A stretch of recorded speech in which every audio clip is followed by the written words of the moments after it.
ಏಳನೆಯ ದಿನದಲ್ಲಿ ನಾಗಲಿಂಗನ ಪುರಾಣವು ಸಾಗಿ ಬರ್ತಾ ಇದೆ.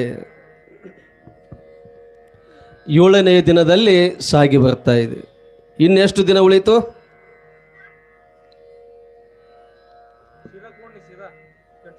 ಇನ್ನ ಮೂರನೇ ದಿನ ಅಷ್ಟೇ, 3 ದಿನ ಅಷ್ಟೇ. 18ನೆಯ ತಾರೀಕಿಗೆ ಉಡಿ ತುಂಬುವಂತ ಕಾರ್ಯಕ್ರಮ, ಕುಂಭೋತ್ಸವ ಇರ್ತದ. ಉಡಿ ತುಂಬುವಂತ ಕಾರ್ಯಕ್ರಮ ಹಾಗೂ ಕುಂಭೋತ್ಸವ.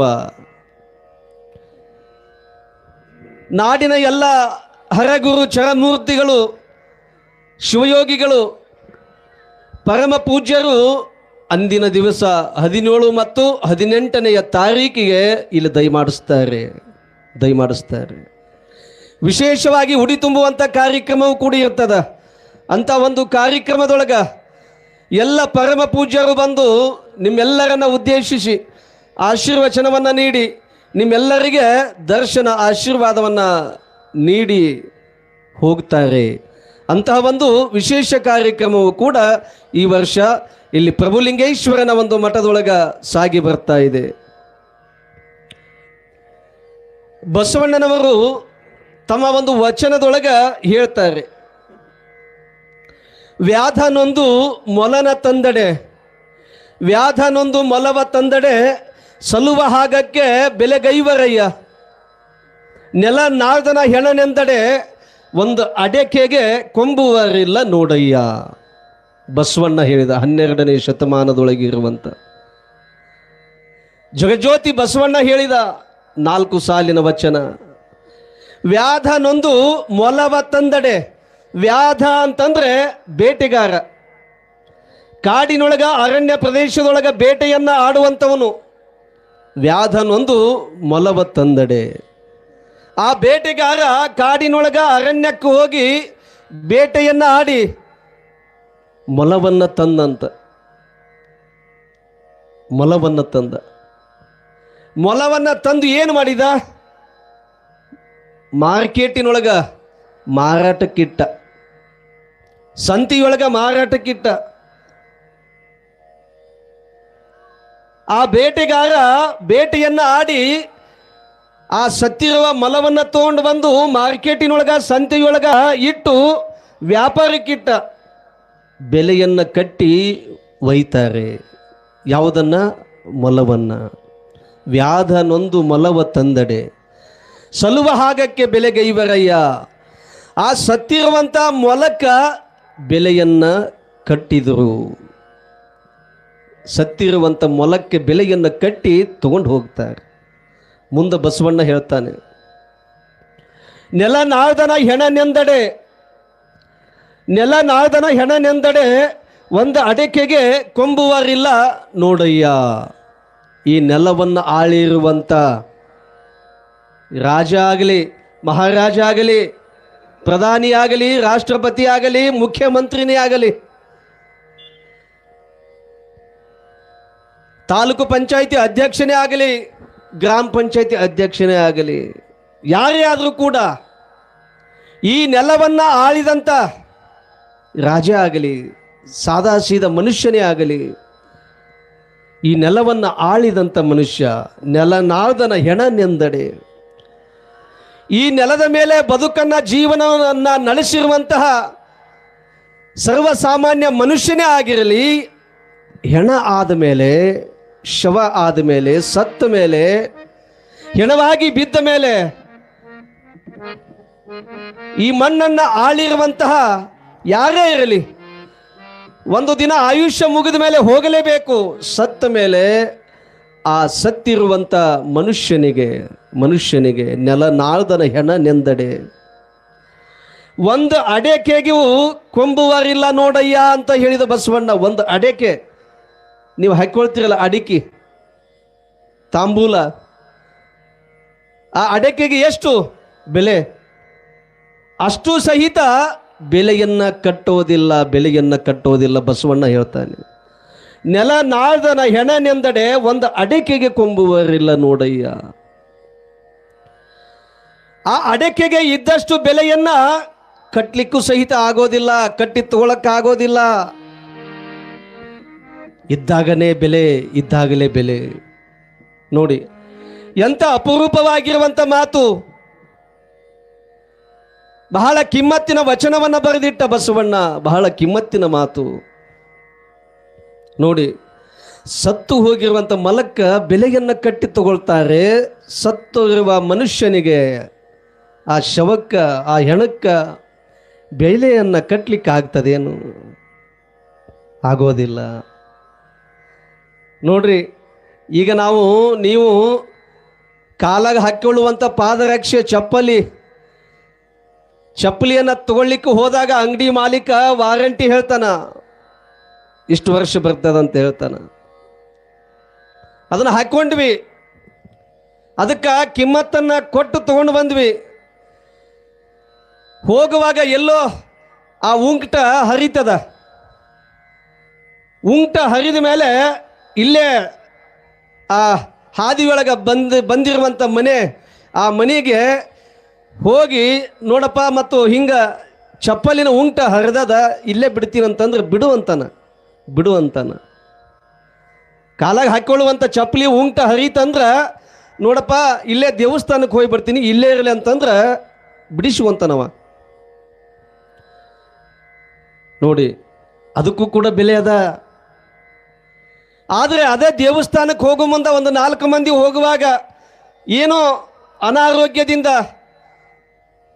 ಹಾರ್ಟ್ ಅಟ್ಯಾಕ್ ಆಗಿ ಸತ್ತು ಬಿದ್ನಪ್ಪ ಅಂತಂದರೆ, ಹೋಗುವಾಗ ಸತ್ತು ಬಿದ್ನಪ್ಪ ಅಂತಂದರೆ ಅದ ಮನೆಗೆ ಹೋಗಿ ನೋಡಪ್ಪ ಹಿಂಗಾಗಿಬಿಟ್ಟದ, ಇವ ಸತ್ತಾನಂತ ತಿಳ್ಕೊಂಡು ಒಂದು ತಾಸು ಅರ್ಧ ತಾಸು ಇಲ್ಲೇ ಇರಲಿ ಮನೆಯೊಳಗೆ ಕಟ್ಟಿ ಮೇಲೆ ಇಲ್ಲ ಅಂತಂದ್ರೆ ಕೇಳ್ತಾನೇನು? ಆ ಮನೆಯವ್ರಿಗೆ ಕೇಳ್ತಾರೇನು? ಇಲ್ಲ, ಕೇಳೋದಿಲ್ಲ. ಮೊದಲು ತೊಗೊಂಡು ಹೋಗಂತಾರೆ. ಮೊದಲು ತೊಗೊಂಡು ಹೋಗು. ಹೆಣವನ್ನು ಯಾರು ಇಟ್ಕೊಳ್ತಾರೋ ತೊಗೊಂಡು ಹೋಗು ಮೊದಲ. ನೋಡಿ, ಕಾಲಾಗ ಹಾಕ್ಕೊಳ್ಳುವಂಥ ಚಪ್ಪಲಿ ಉಂಟ ಹರಿತಂದ್ರೆ ಬಿಡುವಂತಾರೆ. ಆದರೆ ಇಲ್ಲಿ ಪ್ರಾಣ ಪಕ್ಷಿ ಹೋಗಿರುವಂತಹ, ಜೀವ ಹೋಗಿರುವಂತಹ ಮನುಷ್ಯನನ್ನ ಇಟ್ಟುಕೊಳ್ಳುವುದಿಲ್ಲ ಯಾರು. ಬೆಲೆಯನ್ನು ಸಹಿತ ಕಟ್ಟೋದಿಲ್ಲ. ನೋಡಿ, ಹಾಗಾಗಿ ಅಂತಹ ಮನುಷ್ಯನ ಜನ್ಮವನ್ನು ತೊಟ್ಟಿರುವಂಥ ನಾವು, ಮನುಷ್ಯರಾಗಿ ಹುಟ್ಟಿ ಬಂದಿರುವಂಥವು ನಾವು, ಸದಾವಕಾಲ ಶಿವನ ಸ್ಮರಣೆ, ಶಿವನ ಧ್ಯಾನ, ಶಿವನ ಸ್ಮರಣೆಯನ್ನು ಮಾಡಬೇಕಾಗ್ತದೆ. ಅದಕ್ಕೆ ಮುಂದೆ ಹೇಳಿದರು, ಇಲ್ಲಿ ನೆಲ ನಾಳ್ದನ ಹೆಣ ನೆಂದಡೆ ಒಂದು ಅಡಕೆಗೆ ಕೊಂಬುವರಿಲ್ಲ ನೋಡಯ್ಯ, ಮೊಲಕ್ಕಿಂತ ಕಷ್ಟ ನರನ ಬಾಳುವೆ.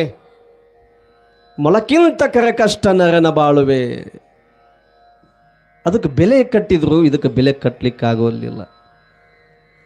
ಸೊಲೆ ನಂಬೋ ನಮ್ಮ ಕೂಡಲ ಸಂಗಮ ದೇವನ ಅಂತ ಹೇಳ್ತಾನೆ ಬಸವಣ್ಣ. ಮೊಲಕ್ಕಿಂತ ಕಷ್ಟ ನರನ ಬಾಳುವೆ. ಅಂತಹ ಬಾಳುವೆಯನ್ನು ಕಳೆಯಬೇಡ, ಬದುಕಬೇಡ. ಹಾಗಾಗಿ ನೀನು ಮೊದಲು ಏನು ಮಾಡಬೇಕು ಅಂತಂದ್ರೆ, ಸೊಲೆ ನಂಬೋ ನಮ್ಮ ಕೂಡಲ ಸಂಗಮ ದೇವನ. ಸೊಲೆ ನಂಬು, ಗಟ್ಟಿಯಾಗಿ ನಂಬು, ಹಿಡ್ಕೋ, ಗಟ್ಟಿಯಾಗಿ ನಂಬು. ಈ ಜಗತ್ತು, ಈ ಪ್ರಪಂಚ, ಮನೆಯೊಳಗೆ ಸಂಸಾರ, ಬದುಕು ಇಷ್ಟೆಲ್ಲ ನಡೆದದಪ್ಪ ಅಂತಂದ್ರೆ ನಂಬಿಕೆ ಮೇಲೆ ನಡೆದದ. ನಂಬಿಕೆ ಇಲ್ಲ ಅಂದ್ರೆ ಸಾಧ್ಯವೇ ಇಲ್ಲ.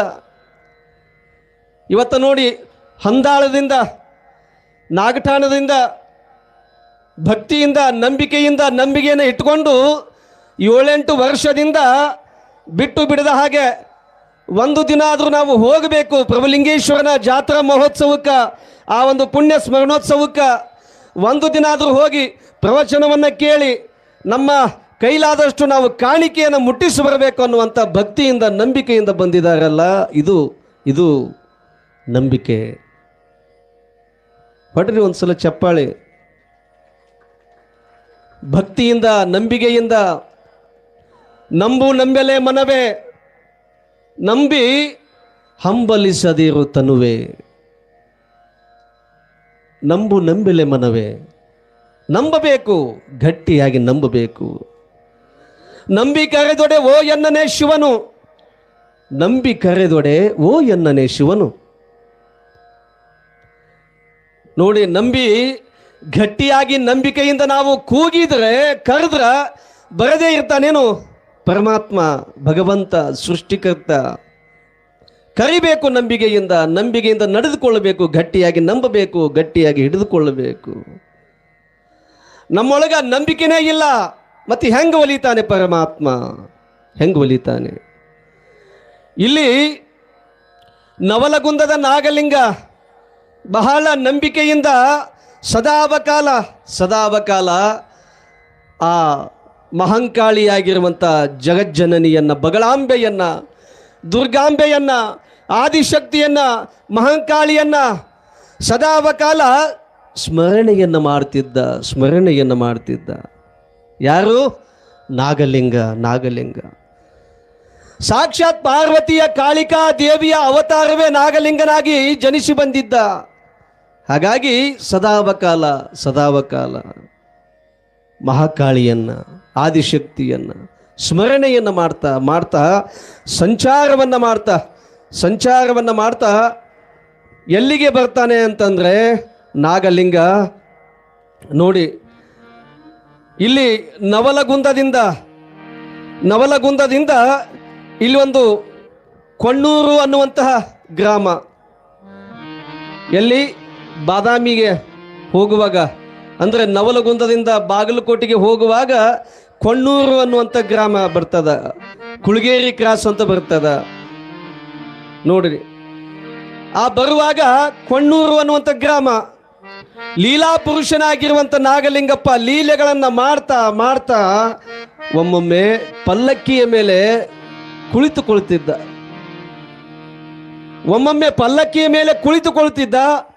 ಕುಳಿತು ಸಂಚಾರವನ್ನು ಮಾಡ್ತಿದ್ದ. ಪಲ್ಲಕ್ಕಿಯ ಮೇಲೆ ಕುಳಿತುಕೊಂಡು, ಒಮ್ಮೊಮ್ಮೆ ಸಿದಿಗೆಯ ಮೇಲೆ ಕುಳಿತುಕೊಂಡು ಸಂಚಾರವನ್ನು ಮಾಡ್ತಿದ್ದಂತೆ. ಸಿದಿಗೆಯ ಮೇಲೆ ಒಂದೊಂದು ಸಾರಿ ಪಲ್ಲಕ್ಕಿ ಮೇಲೆ, ಒಂದೊಂದು ಸಾರಿ ಸಿದಿಗೆಯ ಮೇಲೆ. ಸಿದಿಗೆ ಮೇಲೆ ಕೂಡೋದು ಯಾವಾಗ ಕತಿ ಮುಗಿದ ಮೇಲೆ, ಎಲ್ಲ ಮುಗಿದ ಮೇಲೆ ಕೂಡೋದದು. ಅಂತಹ ಸಿದಿಗೆಯ ಮೇಲೆ ಕುಳಿತುಕೊಂಡು ಸಂಚಾರವನ್ನು ಮಾಡ್ತಿದ್ದಂತೆ ನಾಗಲಿಂಗ.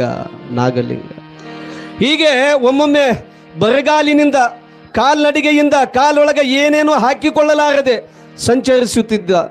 ಒಮ್ಮೊಮ್ಮೆ ನೋಡ್ರಿ ಲೀಲಾ ಹ್ಯಾಂಗದ ನಾಗಲಿಂಗನದು, ಒಮ್ಮೊಮ್ಮೆ ಸೀರೆಯನ್ನು ಉಟ್ಟುಕೊಳ್ತಿದ್ನಂತ. ಸೀರೆಯನ್ನು ಉಟ್ಟು ಕೈಗೆ ಬಳೆಗಳನ್ನು ತೊಟ್ಟು ಹಿಂಗೆ ಮಾಳಿಗೆಯ ಮೇಲೆ ಹತ್ತಿ ಓಡಾಡ್ತಿದ್ದಂತೆ, ತಿರುಗಾಡ್ತಿದ್ದಂತೆ. ಮಾಳಿಗೆಯ ಮೇಲೆ ಹತ್ತಿ ಸೀರೆಯನ್ನು ಉಟ್ಟು ಕೈ ಒಳಗೆ ಬಳೆಯನ್ನು ತೊಟ್ಟು ಮಾಳಿಗೆಯ ಮೇಲೆ ತಿರುಗಾಡ್ತಿದ್ದಂತ ನೋಡ್ರಿ ನಾಗಲಿಂಗ.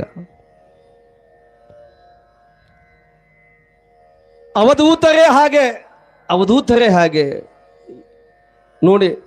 ಹೀಗೆ ಸಂಚಾರವನ್ನು ಮಾಡ್ತಾ ತಿರುಗಾಡ್ತಾ ಒಂದೊಂದು ಸಾರಿ ಸುಡುಗಾಡಿನೊಳಗ, ಸ್ಮಶಾನದೊಳಗ ವಾಸವನ್ನು ಮಾಡ್ತಿದ್ದಂತೆ ನೋಡಿ. ಆ ಒಂದೊಂದು ಸಾರಿ ಹಳದಿ ಬಣ್ಣದ ಬಟ್ಟೆಯನ್ನು ತೊಡ್ತಿದ್ದಂತೆ. ಹಳದಿಯ ಬಣ್ಣದ ಬಟ್ಟೆಯನ್ನು ತೊಟ್ಟು ಇಲ್ಲಿ ಮತ್ತೊಮ್ಮೆ ಒಂದೊಂದು ಸಾರಿ ಬಿಳಿಯ ಬಟ್ಟೆಯನ್ನು, ಒಂದೊಂದು ಸಾರಿ ಏನೂ ಇರದೆ ಶಾಲನ್ನು ಹಾಕಿಕೊಂಡು ತಿರುಗಾಡ್ತಿದ್ದಂತೆ. ಒಂದೊಂದು ಸಾರಿ ಕೌಪೀನದಲ್ಲಿಯೇ ಸಂಚಾರವನ್ನು ಮಾಡ್ತಾ ತಿರುಗಾಡ್ತಿದ್ದಂತೆ ನೋಡ್ರಿ. ಹೀಗಾಗಿ ಇಲ್ಲಿ ಈ ಥರನಾಗಿ ಲೀಲೆಗಳನ್ನು ಮಾಡ್ತಾ, ಸಂಚಾರವನ್ನು ಮಾಡ್ತಾ, ತನಗ ಏನು ಮನಸ್ಸಿಗೆ, ಯಾವ ರೀತಿ ಮನಸ್ಸಿಗೆ ತೋಚಿ ಬರ್ತದಲ್ಲ ಆ ರೀತಿಯಾಗಿ ನಡೆದುಕೊಂಡು ಹೋಗುತ್ತಿದ್ದ, ಸಂಚಾರವನ್ನು ಮಾಡ್ತಿದ್ದ. ತನಗೇನು ಅನಿಸುತ್ತೋ, ತನಗೆ ಯಾವುದು ಬಟ್ಟೆಯನ್ನು ಹಾಕಿಕೊಳ್ಬೇಕನ್ನಿಸುತ್ತೋ ಹಾಗೆ ಒಂದಿಷ್ಟು ಮಹಾತ್ಮರಿದ್ದಾರೆ ಜಗತ್ತಿನೊಳಗೆ. ಆಗಿ ಹೋಗಿರುವಂಥ ಮಹಾತ್ಮರು ಯಾವಾಗಲೂ ತಮಗೆ ಹೆಂಗೆ ತಿಳಿತದೋ ಹಂಗೆ ಕೋಡಿಕೊಪ್ಪದ ಹುಚ್ಚೀರಪ್ಪ ಅನ್ನುವಂಥವನು ಹಾಗೆ ತನಗೆ ಹೆಂಗೆ ತಿಳಿತದೋ ಹಂಗೆ. ಅಲ್ಲೇ ನರೇಗಲ್ಲ ಸಮೀಪ ಬರ್ತದ ಕೋಡಿಕೊಪ್ಪದ ಹುಚ್ಚೀರಪ್ಪ. ಯಾವುದು ಹೌದು ಅದನ್ನು ಅಲ್ಲ ಅಂದ, ಯಾವುದು ಅಲ್ಲ ಅದು ಹೌದಂದ, ಯಾವುದು ಹೌದದಲ್ಲ ಅದು ಅಲ್ಲ ಅಂದ. ಏನು ಹೌದು? ನಮ್ದು, ನಂದು, ನಂದ ಅಂತ ಹೇಳ್ತೀವಲ್ಲ ಅದನ್ನ ಅಲ್ಲಂದ. ಯಾವುದು ಅಲ್ಲಲ್ಲ ಅದು ಹೌದು. ಇಂತಹ ಇಂತಹ ಮಾತುಗಳನ್ನು ಆಡಿರುವಂಥ ಕೋಡಿಕೊಪ್ಪದ ಹುಚ್ಚೀರಪ್ಪ ಆತನು ಹೀಗೆ ತನಗೆ ಹೆಂಗೆ ತಿಳಿತದೋ ಹಾಗೆ ವಿಚಿತ್ರ ಲೀಲೆಗಳನ್ನು ಮಾಡ್ತಾ ಮಾಡ್ತಾ ಸಂಚಾರವನ್ನು ಮಾಡುವಂತಹ ಇಲ್ಲಿ ನಾಗಲಿಂಗ ಕೊಣ್ಣೂರಿನಿಂದ ಇಲ್ಲಿ ಪಲ್ಲಕ್ಕಿಯ ಮೇಲಿಂದ ಹತ್ತಿ ಕುಳಿತು ಸಂಚಾರವನ್ನು ಮಾಡ್ತಾ ಮಾಡ್ತಾ ಬಂದನಂತ. ಕೊಣ್ಣೂರಿನಿಂದ ನೋಡಿ ಬರುವಾಗ ಆ ಪಲ್ಲಕ್ಕಿ ಮೇಲೆ ಕುಳಿತುಕೊಂಡು ಬರ್ತಾ ಇದ್ದಾನ, ಸಂಚಾರವನ್ನು ಮಾಡ್ತಾ. ಇಲ್ಲಿ ಭಕ್ತರು ಅವನನ್ನು ಆ ಪಲ್ಲಕ್ಕಿ ಮೇಲೆ ಹೊತ್ತುಕೊಂಡು ಬರ್ತಾ ಇದ್ದಾರೆ. ಕೊಣ್ಣೂರಿನಿಂದ ಬರುವಾಗ ಅಲ್ಲಿ ಒಂದು ಸ್ಮಶಾನ ಕಾಣ್ತದೆ. ಆ ಸ್ಮಶಾನದೊಳಗಿರುವಂತಹ ಬಹಳ ಹೊಸದಾಗಿ ಮಾಡಿಸಿರುವಂತಹ ಸಿದಿಗೆ ಇದೆ, ಹೆಣವನ್ನು ಹೋರುವಂಥ ಸಿದಿಗೆ. ಆ ಸಿದಿಗೆಯನ್ನು ನೋಡಿದ್ನಂತ ನಾಗಲಿಂಗ. ನೋಡಿದ ತಕ್ಷಣ ಏನು ಮಾಡಿದ? ತಡ ಮಾಡಲೇ ಇಲ್ಲ. ಏನು ಮಾಡಿದ? ಆ ಸಿದಿಗೆಯ ಮೇಲೆ ಏರಿ ಕುಳಿತಂತ ನಾಗಲಿಂಗ. ಈ ಪಲ್ಲಕ್ಕಿಯನ್ನು ಬಿಟ್ಟು ಸಿದಿಗೆ ಮೇಲೆ ಏರಿ ಕುಳಿತಂತ. ನೋಡಿ ಆ ಸಿದಿಗೆಯ ಮೇಲೆ ಏರಿ ಕುಳಿತಾಗ ಈ ಭಕ್ತರು ಕೂಡ ಆ ಸಿದಿಗೆಯನ್ನು ಹೊತ್ತುಕೊಂಡು ಮೆರವಣಿಗೆಯನ್ನು ಮಾಡ್ರಲೇ ಅಂತ ತಿಳ್ಕೊಂಡು, ನಾಗಲಿಂಗ ಅನ್ನಂತ ಮೆರವಣಿಗೆಯನ್ನು ಮಾಡ್ರಿ ಅಂತ ತಿಳ್ಕೊಂಡು ಹಠಯೋಗಿಯಾಗಿರುವಂತಹ ಅವಧೂತನಾಗಿರುವಂತಹ ನಾಗಲಿಂಗ ಆ ಪಲ್ಲಕ್ಕಿಯನ್ನು ಬಿಟ್ಟು ಸಿದಿಗೆಯ ಮೇಲೆ ಏರಿ ಕುಳಿತು ಮೆರವಣಿಗೆಯನ್ನು ಮಾಡ್ತಾ ಮಾಡ್ತಾ ಬಂದ್ರಂತೆ. ನೋಡಿ ಭರದಿಂದ ಸಾಗ್ಯದ. ಅಲ್ಲಿ ಬ್ರಾಹ್ಮಣರ ಓಣಿ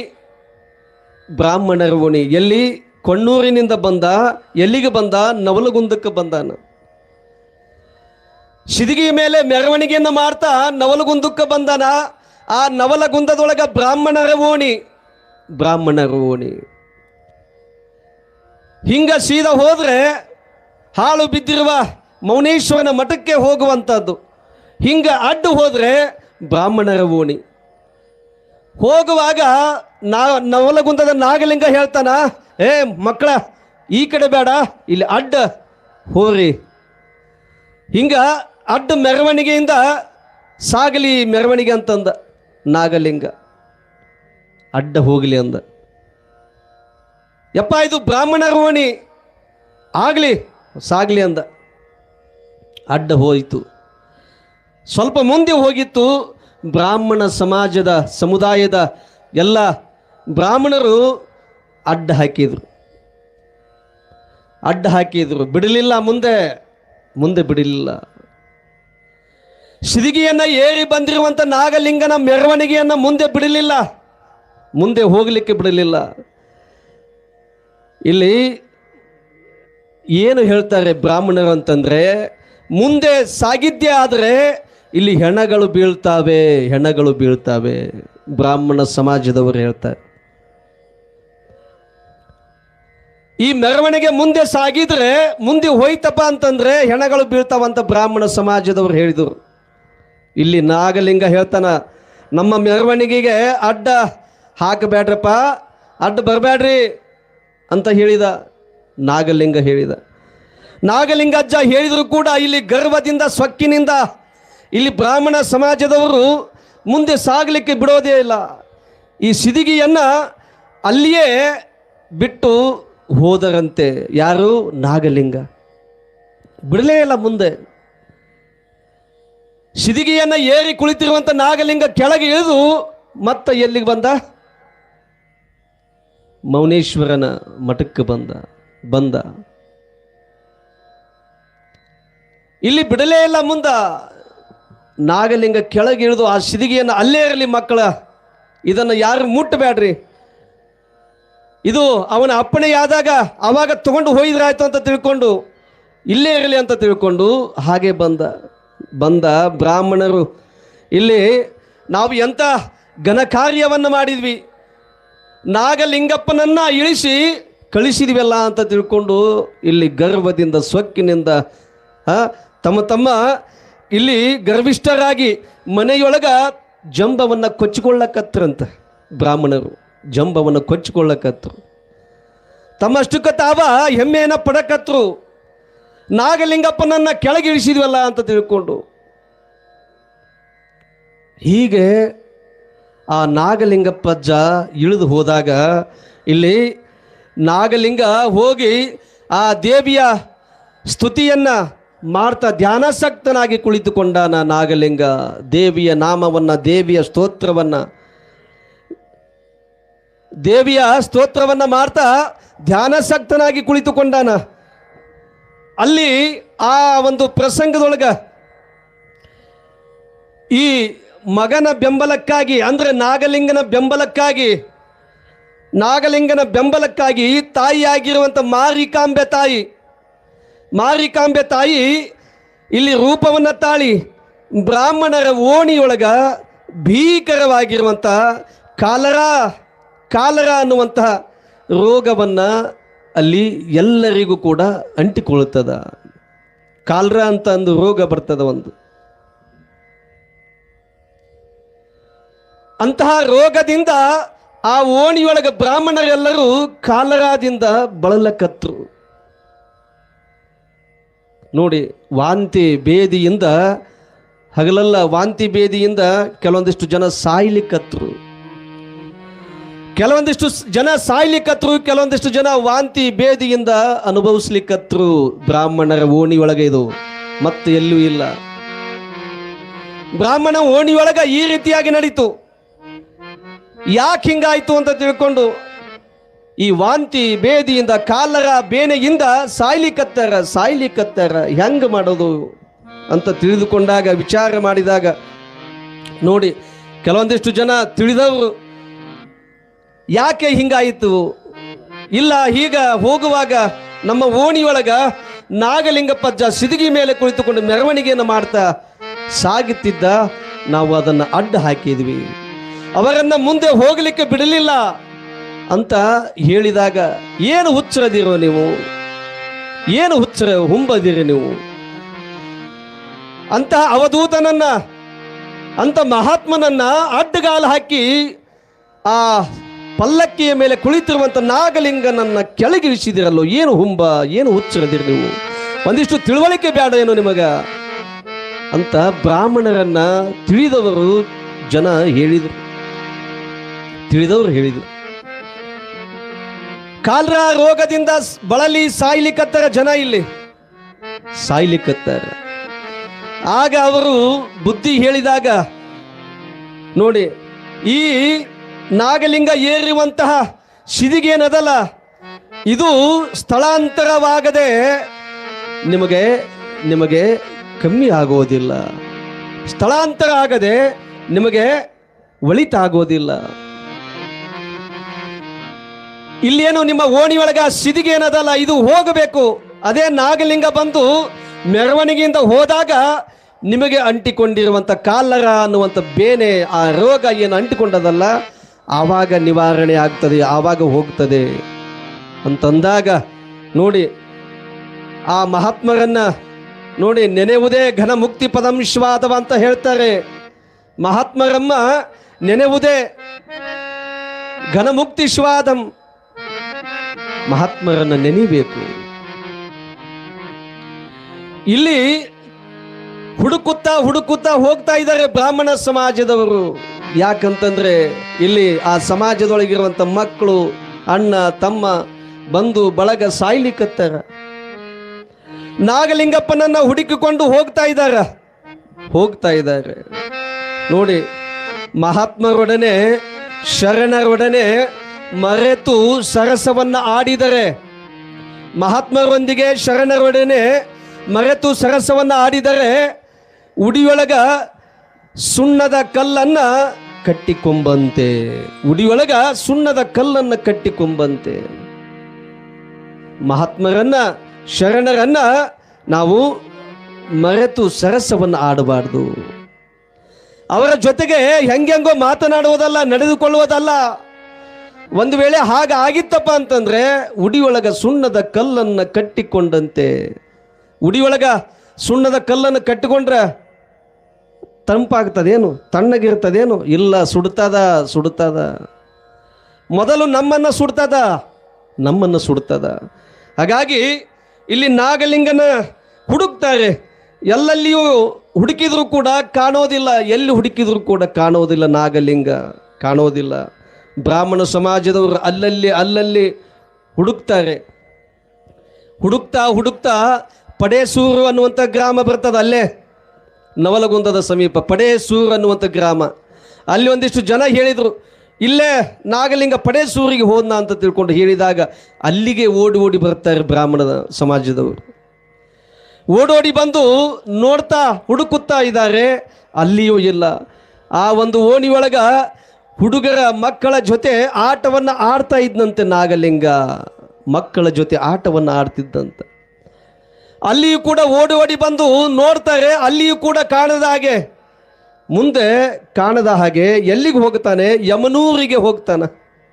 ಯಮನೂರು ಅನ್ನುವಂಥದ್ದು ಅಲ್ಲೇ ಬರ್ತದ, ಎಲ್ಲ ಮೇನ್ ರೋಡಿಗೆ ಬರ್ತವೆಲ್ಲವು ಹಳ್ಳಿ. ಬಹಳ ಪ್ರಸಿದ್ಧಿಯಾಗಿರುವಂಥದ್ದು ಯಮನೂರು ಅನ್ನುವಂಥದ್ದು ಉರುಸು ನೋಡಿ. ಅಂತಹ ಯಮನೂರಿಗೆ ಹೋದ್ನಂತ. ಇಲ್ಲಿ ಮಕ್ಕಳ ಜೊತೆಗೆ ಆಟವನ್ನು ಆಡಿ ಹೋದ್ನ. ಇಲ್ಲಿ ಬ್ರಾಹ್ಮಣ ಸಮಾಜದವರು ಆ ಪಡೇಸೂರಿಗೆ ಬಂದು ಮತ್ತೆ ಈ ಮಕ್ಕಳನ್ನು ಕೇಳಿದರಂತ. ಇಲ್ಲಿ ನಾಗಲಿಂಗಪ್ಪ ಅನ್ನುವಂಥ ಒಬ್ಬ ಯೋಗಿ ಬಂದೇನು ಅಂತ ತಿಳ್ಕೊಂಡು ಕೇಳಿದಾಗ ಮಕ್ಕಳು ಹೇಳಿದ್ರಂತ, ಈಗ ತಾನೇ ಯಮನೂರಿಗೆ ಹೋದನು ಅಂತ ಮಕ್ಕಳು ಹೇಳಿದಾಗ ಅಲ್ಲಿ ಕೂಡ ಬರ್ತಾರೆ ಬ್ರಾಹ್ಮಣ ಸಮಾಜದವರು ಹುಡುಕುತ್ತಾ ಬಂದಾಗ ಇಲ್ಲಿ ಯಮನೂರಿಗೆ ಹೋಗಿರುವಂತಹ ಆ ನಾಗಲಿಂಗಪ್ಪನನ್ನು ಹುಡುಕಿಕೊಂಡು ಬಂದಾಗ ಎಲ್ಲ ಓಣಿಗಳಲ್ಲಿ ಹುಡುಕುತ್ತಾರೆ. ಬಾಯಾರಿ ಬಸವಳಿದು ಬಾಯಾರಿ ದಣಿವಾಗತ್ತದ. ಅವಾಗೇನು ಬೈಕ್ ತೊಗೊಂಡು ಹುಡುಕಾಡಿದ್ರೇನು? ಇಲ್ಲ,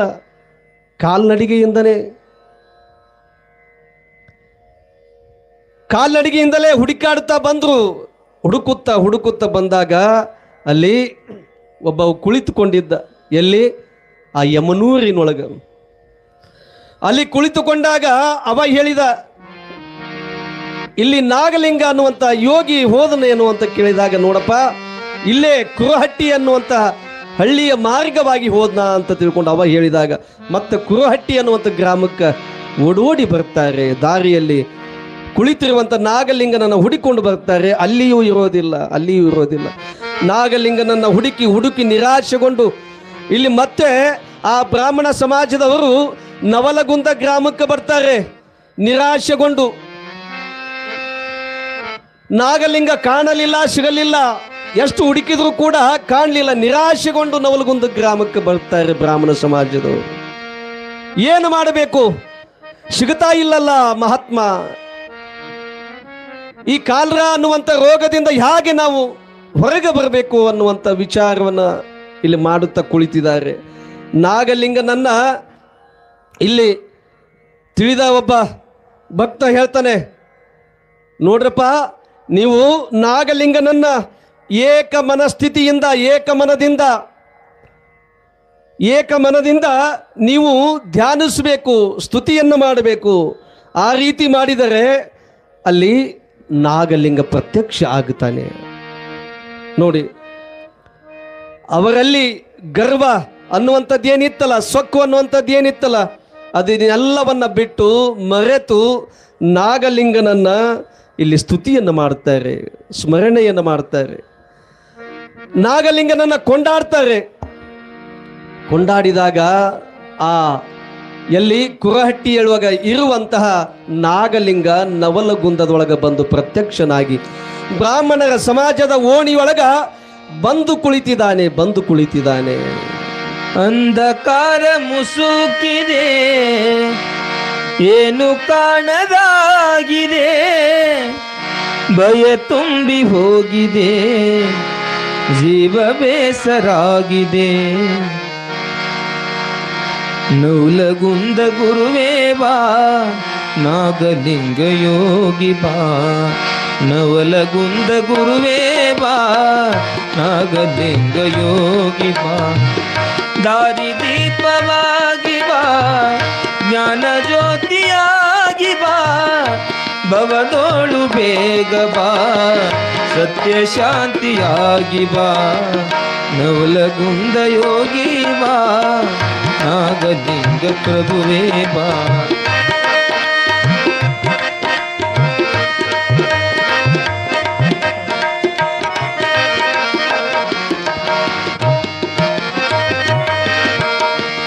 ಅಂಧಕಾರ ಮುಸುಕಿದೆ ಏನು ಕಾಣಲಾಗಿದೆ ಬಾ ಗುರುವೇ ಬಾ. ಅಂಧಕಾರ ಮುಸುಕಿದೆ ಏನು ಕಾಣದಾಗಿದೆ, ಭಯ ತುಂಬಿ ಹೋಗಿದೆ, ಭಯ ತುಂಬಿ ಹೋಗಿದೆ, ಜೀವ ಬೇಸರಾಗಿದೆ, ಬಾಳುದಂತ ಏತದೆ ದರ್ಶನ ನೀಡುವ ನವಲಗುಂದ ಯೋಗಿ ಬಾ ದರ್ಶನ ನೀಡುವ.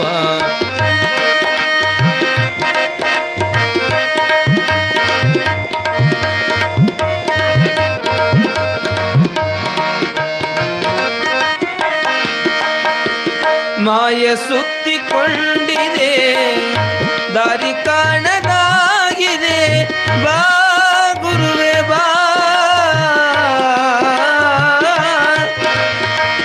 ಮಾಯ ಸುತ್ತಿಕೊಂಡಿದೆ ದಾರಿ ಕಾಣದಾಗಿದೆ, ಮನಸ್ಸು ಭಾರವಾಗಿದೆ, ಮನಸ್ಸು ಭಾರವಾಗಿದೆ, ನಿನ್ನನ್ನೊಮ್ಮೆ ನೋಡದೆ ಬಾಳುದಂತ ಏತದೆ ದರ್ಶನ ನೀಡುವ ನವಲಗುಂದ ಗುರುವೇ ಬಾ ನಾಗಲಿಂಗ ಪ್ರಭುವೇ ಬಾ.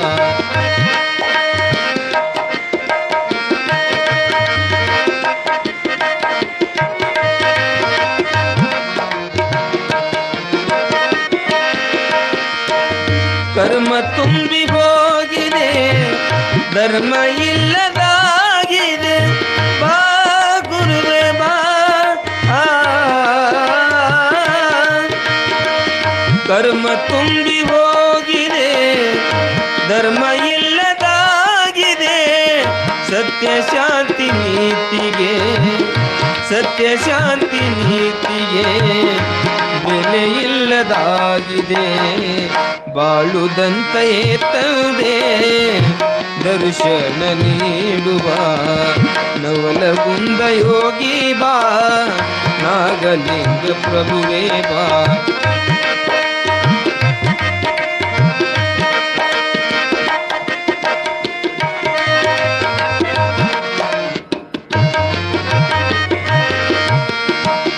ಭಕ್ತ ಜನ ಕಾಯುತ್ತಿದೆ ದರ್ಶನ ನೀಡುವ ಬಾ ಗುರುವೇ ಬಾ.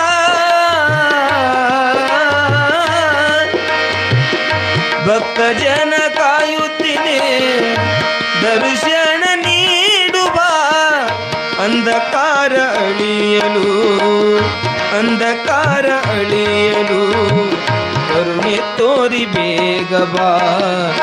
ನರರನ್ನು ಉತ್ತರಿಸಿ ಮುಕ್ತಿ ದಾರಿ ತೋರುವ ನವಲಗುಂದ ಗುರುವೇ ಬಾ ನಾಗಲಿಂಗ ಪ್ರಭುವೇ ಬಾ. ದಾರಿ ದೀಪವಾಗಿ ಬಾ ಜ್ಞಾನ ಜ್ಯೋತಿಯಾಗಿ ಬಾ, ಭವದೋಳು ಬೇಗ ಬಾ ಸತ್ಯ ಶಾಂತಿಯಾಗಿ ಬಾ ನವಲಗುಂದ ಗುರುವೇ ಬಾ ನಾಗಲಿಂಗ ಪ್ರಭುವೇ ಬಾ. ನವಲಗುಂದ ಗುರುವೇ ಬಾ ನವಲಗುಂದ ಗುರುವೇ ಬಾ ನವಲಗುಂದ ಗುರುವೇ ಬಾ ನಾಗಲಿಂಗ ಪ್ರಭುವೇ ಬಾ. ನವಲಗುಂದ ಗುರುವೇ ಬಾ ನಾಗಲಿಂಗ ಪ್ರಭುವೇ ಬಾ.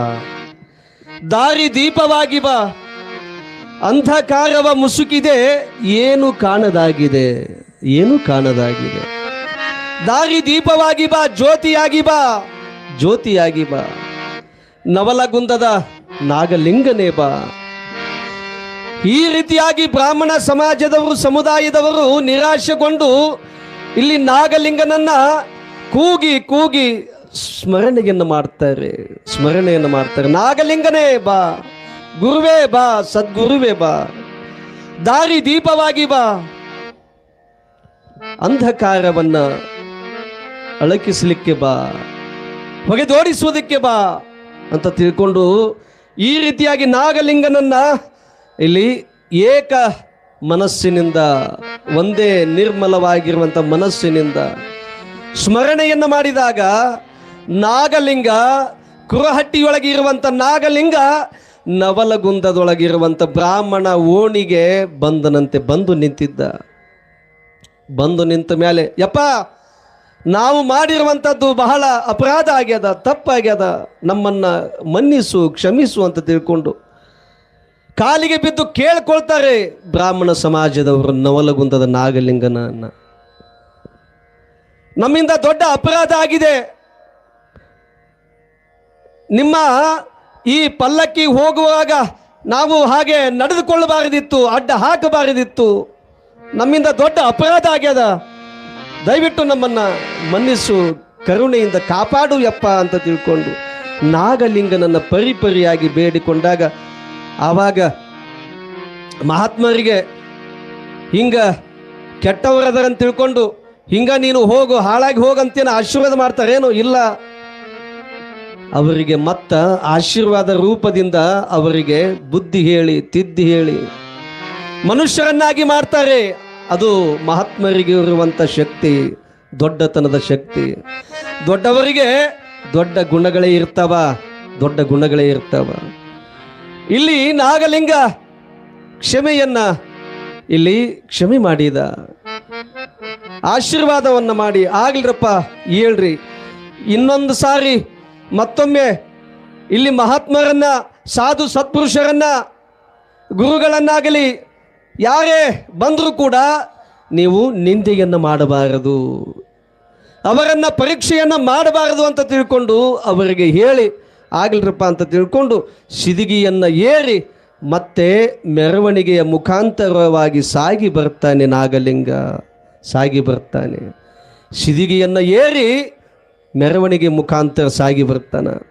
ಅದೇ ಸಿದಿಗೆಯನ್ನು ಏರಿ ಅನೇಕ ಕಡೆ ಸಂಚಾರವನ್ನು ಮಾಡ್ತಾ ಮಾಡ್ತಾ ದುಷ್ಟರನ್ನು ಶಿಕ್ಷಿಸಿ, ಶಿಷ್ಟರನ್ನ ರಕ್ಷಣೆಯನ್ನು ಮಾಡಿ, ಭವದ ಬಂಧನದೊಳಗಿರುವಂಥ ಎಲ್ಲ ಭಕ್ತರನ್ನು ಉದ್ಧಾರಗೈಯುತ್ತಾ ಸಂಚಾರವನ್ನು ಮಾಡುತ್ತಾ ಮಾಡುತ್ತಾ ಎಲ್ಲಿಗೆ ಬರ್ತಾನೆ ನಾಗಲಿಂಗ ಅಂತಂದ್ರೆ ಇಲ್ಲಿ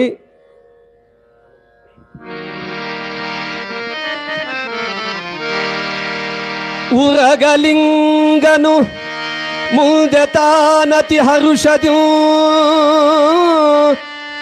ಪಾಲಕಿಯ ನೇರುತ ಕರುನಾಡ ತುಂಬೆಲ್ಲ ಸಂಚಾರವನ್ನು ಮಾಡುತ್ತ ಕರುಣದಿಂದಲಿ ಬಂದ ಭಕ್ತರ ಹರಸಿ ಆಶೀರ್ವಾದ ಮಾಡುತ್ತ ದುರುಳ ದೂರ್ತರಿಗಾಗ ಶಿಕ್ಷೆಯ ನೀಡುತ್ತಿರುತಿಹನು ನೀಡುತ್ತಿರುತಿಹನು ಧರೆಯೊಳ್ ವಿಜಾಪುರ ಜಿಲ್ಲೆಯೊಳಿರುತ್ತಲಿರುವುದು ಗುಳೇದ ಗುಡ್ಡಂಬುರು ತರದ ಪುರಬಲ್ಲಿ ನೇಕಾರೋಣಿಯೊಳಗೋರ್ವ ಶರಣ ಮುಚಗಂಡಪ್ಪನೆಂಬುವ ಪರಮ ಸತ್ಪುರುಷ ಇರುವಾತನು ದರ ದಿವಸ ನೇಕಾರ ಜನರಿಗೆ ಶಾಸ್ತ್ರ ಬೋಧಿಪನು ಶಾಸ್ತ್ರ ಬೋಧಿಪನು ಬೋಧಿಪನು. ಆವಾಗ ಬಿಜಾಪುರ ಜಿಲ್ಲೆ ಇತ್ತದು. ಯಾವುದು? ಗುಳೇದ ಗುಡ್ಡ. ಆವಾಗ ಬಿಜಾಪುರ ಜಿಲ್ಲೆ ಇತ್ತು. ಈಗ ಬಾಗಲಕೋಟೆ ಆಗ್ಯದ. ಬದಾಮಿ ತಾಲೂಕು ಬಾಗಲಕೋಟೆ. ಪುರಾಣದೊಳಗೆ ಉಲ್ಲೇಖವನ್ನು ಮಾಡಿದ್ದಾರೆ ಬಿಜಾಪುರದೊಳು ಜಿಲ್ಲೆಯೊಳು ಅಂತಂದು. ಈಗದು ಬಾಗಲಕೋಟೆ ಜಿಲ್ಲೆ, ಬಾದಾಮಿ ತಾಲೂಕು. ಆ ಗುಳೇದ ಗುಡ್ಡ ಈಗ ತಾಲೂಕುನೂ ಆಗಿ ಈಗ ಮತ್ತ ಆ ಗುಳೇದ ಗುಡ್ಡಕ್ಕೆ ಬರ್ತಾರೆ ನಾಗಲಿಂಗ ಬರ್ತಾನೆ. ಆ ಊರಿನೊಳಗ ಗುಳೇದ ಗುಡ್ಡದೊಳಗ ನೇಕಾರ್ ಸಮಾಜದೊಳಗಿರುವಂಥ ಒಬ್ಬ ಶರಣ, ನೇಕಾರ್ ಸಮಾಜದೊಳಗಿರುವಂಥ ಒಬ್ಬ ಶರಣ ಸತ್ಪುರುಷ, ಎಲ್ಲ ಬಲ್ಲವನಿದ್ದ, ಎಲ್ಲವನ್ನ ತಿಳಿದವ ಇದ್ದ. ಯಾರು? ಮುಚ್ಚುಗಂಡ್ಯಪ್ಪ ಅನ್ನುವಂತಹ ಆ ನೇಕಾರ ಸಮಾಜದ ಒಬ್ಬ ಒಬ್ಬ ಮದುವೆಯೂ ಕೂಡ ಆಗಿದ್ದಿಲ್ಲ. ಬ್ರಹ್ಮಚಾರಿಯಾಗಿ ಶರಣನಾಗಿ ಆ ಭಕ್ತರನ್ನು ನಿತ್ಯವೂ ಕೂಡ ಉಪದೇಶವನ್ನು ಮಾಡ್ತಾ ವೇದಾಂತ ಶಾಸ್ತ್ರವನ್ನು ಹೇಳ್ತಾ ಹೀಗೆ ಅವನ ಬದುಕು ಸಾಗಿತ್ತು. ಗುಳೇದ ಗುಡ್ಡದೊಳಗೆ ಮುಚ್ಚುಗಂಡ್ಯಪ್ಪ ಅನ್ನುವಂಥ ಒಬ್ಬ ಶರಣ, ಹೀಗೆ ಅವನ ಬದುಕು ಸಾಗಿತ್ತು. ಆ ಗುಳೇದ ಗುಡ್ಡಕ್ಕೆ ನಾಗಲಿಂಗಪ್ಪನು ಕೂಡ ದಯಮಾಡಿಸಿದ. ಒಂದು ದಿನ ಏನಾಗ್ತದೆ, ಎಲ್ಲ ಭಕ್ತರು ಎಲ್ಲ ಜನರು ಕೂಡಿ ಆ ಒಂದು ಬಸವಿ ಗೂಳಿ ಅನ್ನುವಂತಹ ಬಸವಿ ಆಕಳ ಅನ್ನುವಂಥದ್ದು, ಅಂದರೆ ನಮ್ಮದು ಅಲ್ಲ ನಿಮ್ಮದು ಅಲ್ಲ, ಮತ್ತು ಯಾರ್ದು? ಸಮಾಜದ್ದು ಅಂತ ಹೇಳ್ತೀವಲ್ಲ, ಊರಂದಂತ ಹೇಳ್ತೀವಲ್ಲ, ಬಸವಿ ಆಕಳ ಗೂಳಿ ಅಂತ ಹೇಳ್ತೀವಲ್ಲ. ಆ ಊರೊಳಗ ಬಸವಿಯ ಒಂದು ಆಕಳು ನೋಡಿ, ಅದು ಏನಾಗಿತ್ತಪ್ಪ ಅಂತಂದರೆ ಗರ್ಭಿಣಿಯಾಗಿತ್ತು, ತುಂಬಿಕೊಂಡಿತ್ತು ಆಕಳು, ಬಸವಿ ಆಕಳು.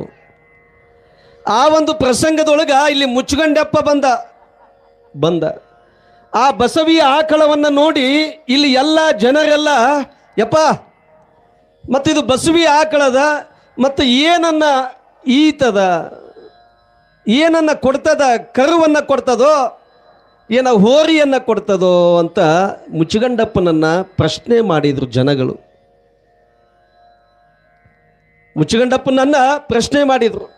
ನೋಡಿ, ಮುಚ್ಚುಗಂಡಪ್ಪ ಹೇಳ್ತಾನೆ, ಇದು ಕರುವನ್ನು ಕೊಡ್ತದ ಅಂತ ತಿಳ್ಕೊಂಡು ಮುಚ್ಚುಗಂಡಪ್ಪ ಹೇಳಿದ ಶರಣ. ಇದು ಕರುವನ್ನು ಈತದ, ಈ ಬಸವಿ ಆಕಳ ಏನದಲ್ಲ ಕರುವನ್ನು ಈತದ ಅಂತ ತಿಳ್ಕೊಂಡು ಹೇಳಿದಾಗ ಜನರೆಲ್ಲ ಹೌದೇನಪ್ಪ ಅಂತ ತಿಳ್ಕೊಂಡು ಗೌರವದಿಂದ ಕಾಣ್ತಿದ್ರು, ಅವನನ್ನು ಕಂಡು ಗೌರವದಿಂದ ಕಾಣ್ತಿದ್ರು. ಆಗ್ಲಿಯಪ್ಪ ನಿನ್ನ ಅಪ್ಪಣೆಯಂತೆ ಆಗ್ತದಂತ ತಿಳ್ಕೊಂಡು ಸಂತೋಷದಿಂದ ಆ ಶರಣನಿಗೆ ನಮಸ್ಕಾರವನ್ನು ಮಾಡಿ, ಯಪ್ಪ ನೀ ಹೇಳಿದಂಗೆ ಆಗ್ತದ, ನೀ ಹೇಳಿರುವ ಮಾತು ಎಂದು ಹುಸಿ ಆಗೋದಿಲ್ಲ ಅಂತ ತಿಳ್ಕೊಂಡು ಹೇಳಿ ಮತ್ತೆ ಹೋದ್ರಂತ. ಇಲ್ಲಿ ನಾಗಲಿಂಗ ದಯಮಾಡಿಸಿದ್ದ,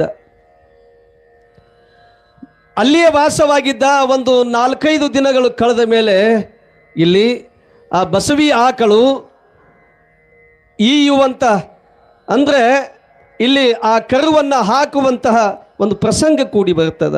ಬೇನೆ ಶುರುವಾಗ್ತದ ಆ ಬಸವಿ ಆಕಳಿಗೆ, ಬೇನೆಗಳು ಶುರುವಾಗ್ತವ. ಇಲ್ಲಿ ನಾಗಲಿಂಗ ಹಿಂಗ ಬಂದನಂತೆ ಬೇನೆ ಶುರುವಾಗಕತ್ತಿತ್ತು. ಆ ನೋವನ್ನು ಅನುಭವಿಸ್ಲಿಕ್ಕತ್ತಿತ್ತು ಬಸವಿ ಆಕಳು.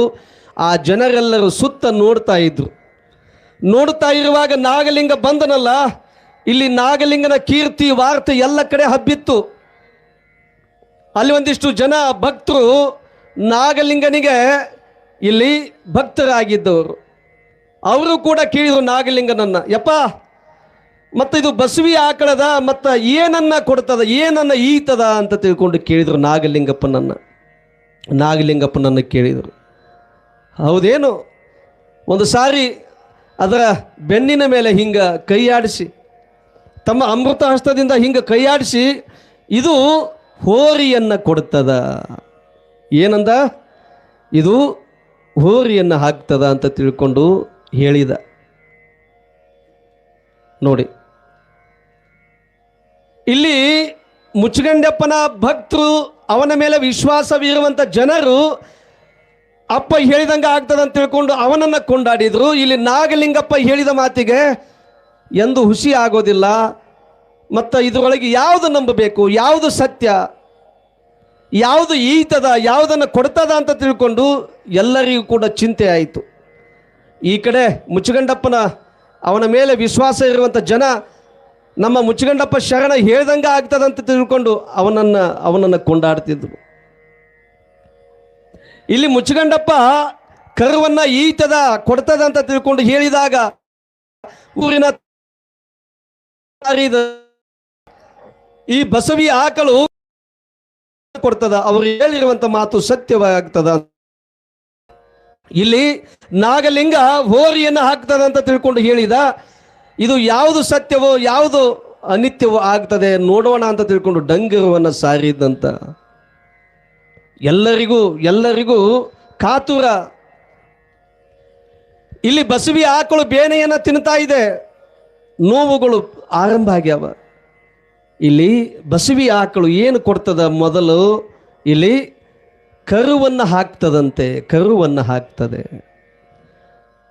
ಕರುವನ್ನು ಹಾಕಿದಾಗ ಮುಚ್ಚಂಡಪ್ಪ ಹೇಳಿರುವಂಥ ಮಾತೇ ಸತ್ಯವಾಯಿತು ಅಂತ ತಿಳ್ಕೊಂಡು, ಮುಚ್ಚಗಂಡಪ್ಪ ಹೇಳಿರುವಂಥ ಮಾತುಗಳೇ ಸತ್ಯವಾಯಿತು ಅಂತ ತಿಳ್ಕೊಂಡು ಎಲ್ಲರೂ ಅವನನ್ನು ಕೊಂಡಾಡ್ತಾರೆ. ಇಲ್ಲಿ ನಾಗಲಿಂಗಪ್ಪನ ಮಾತು ಸುಳ್ಳಾಯಿತು.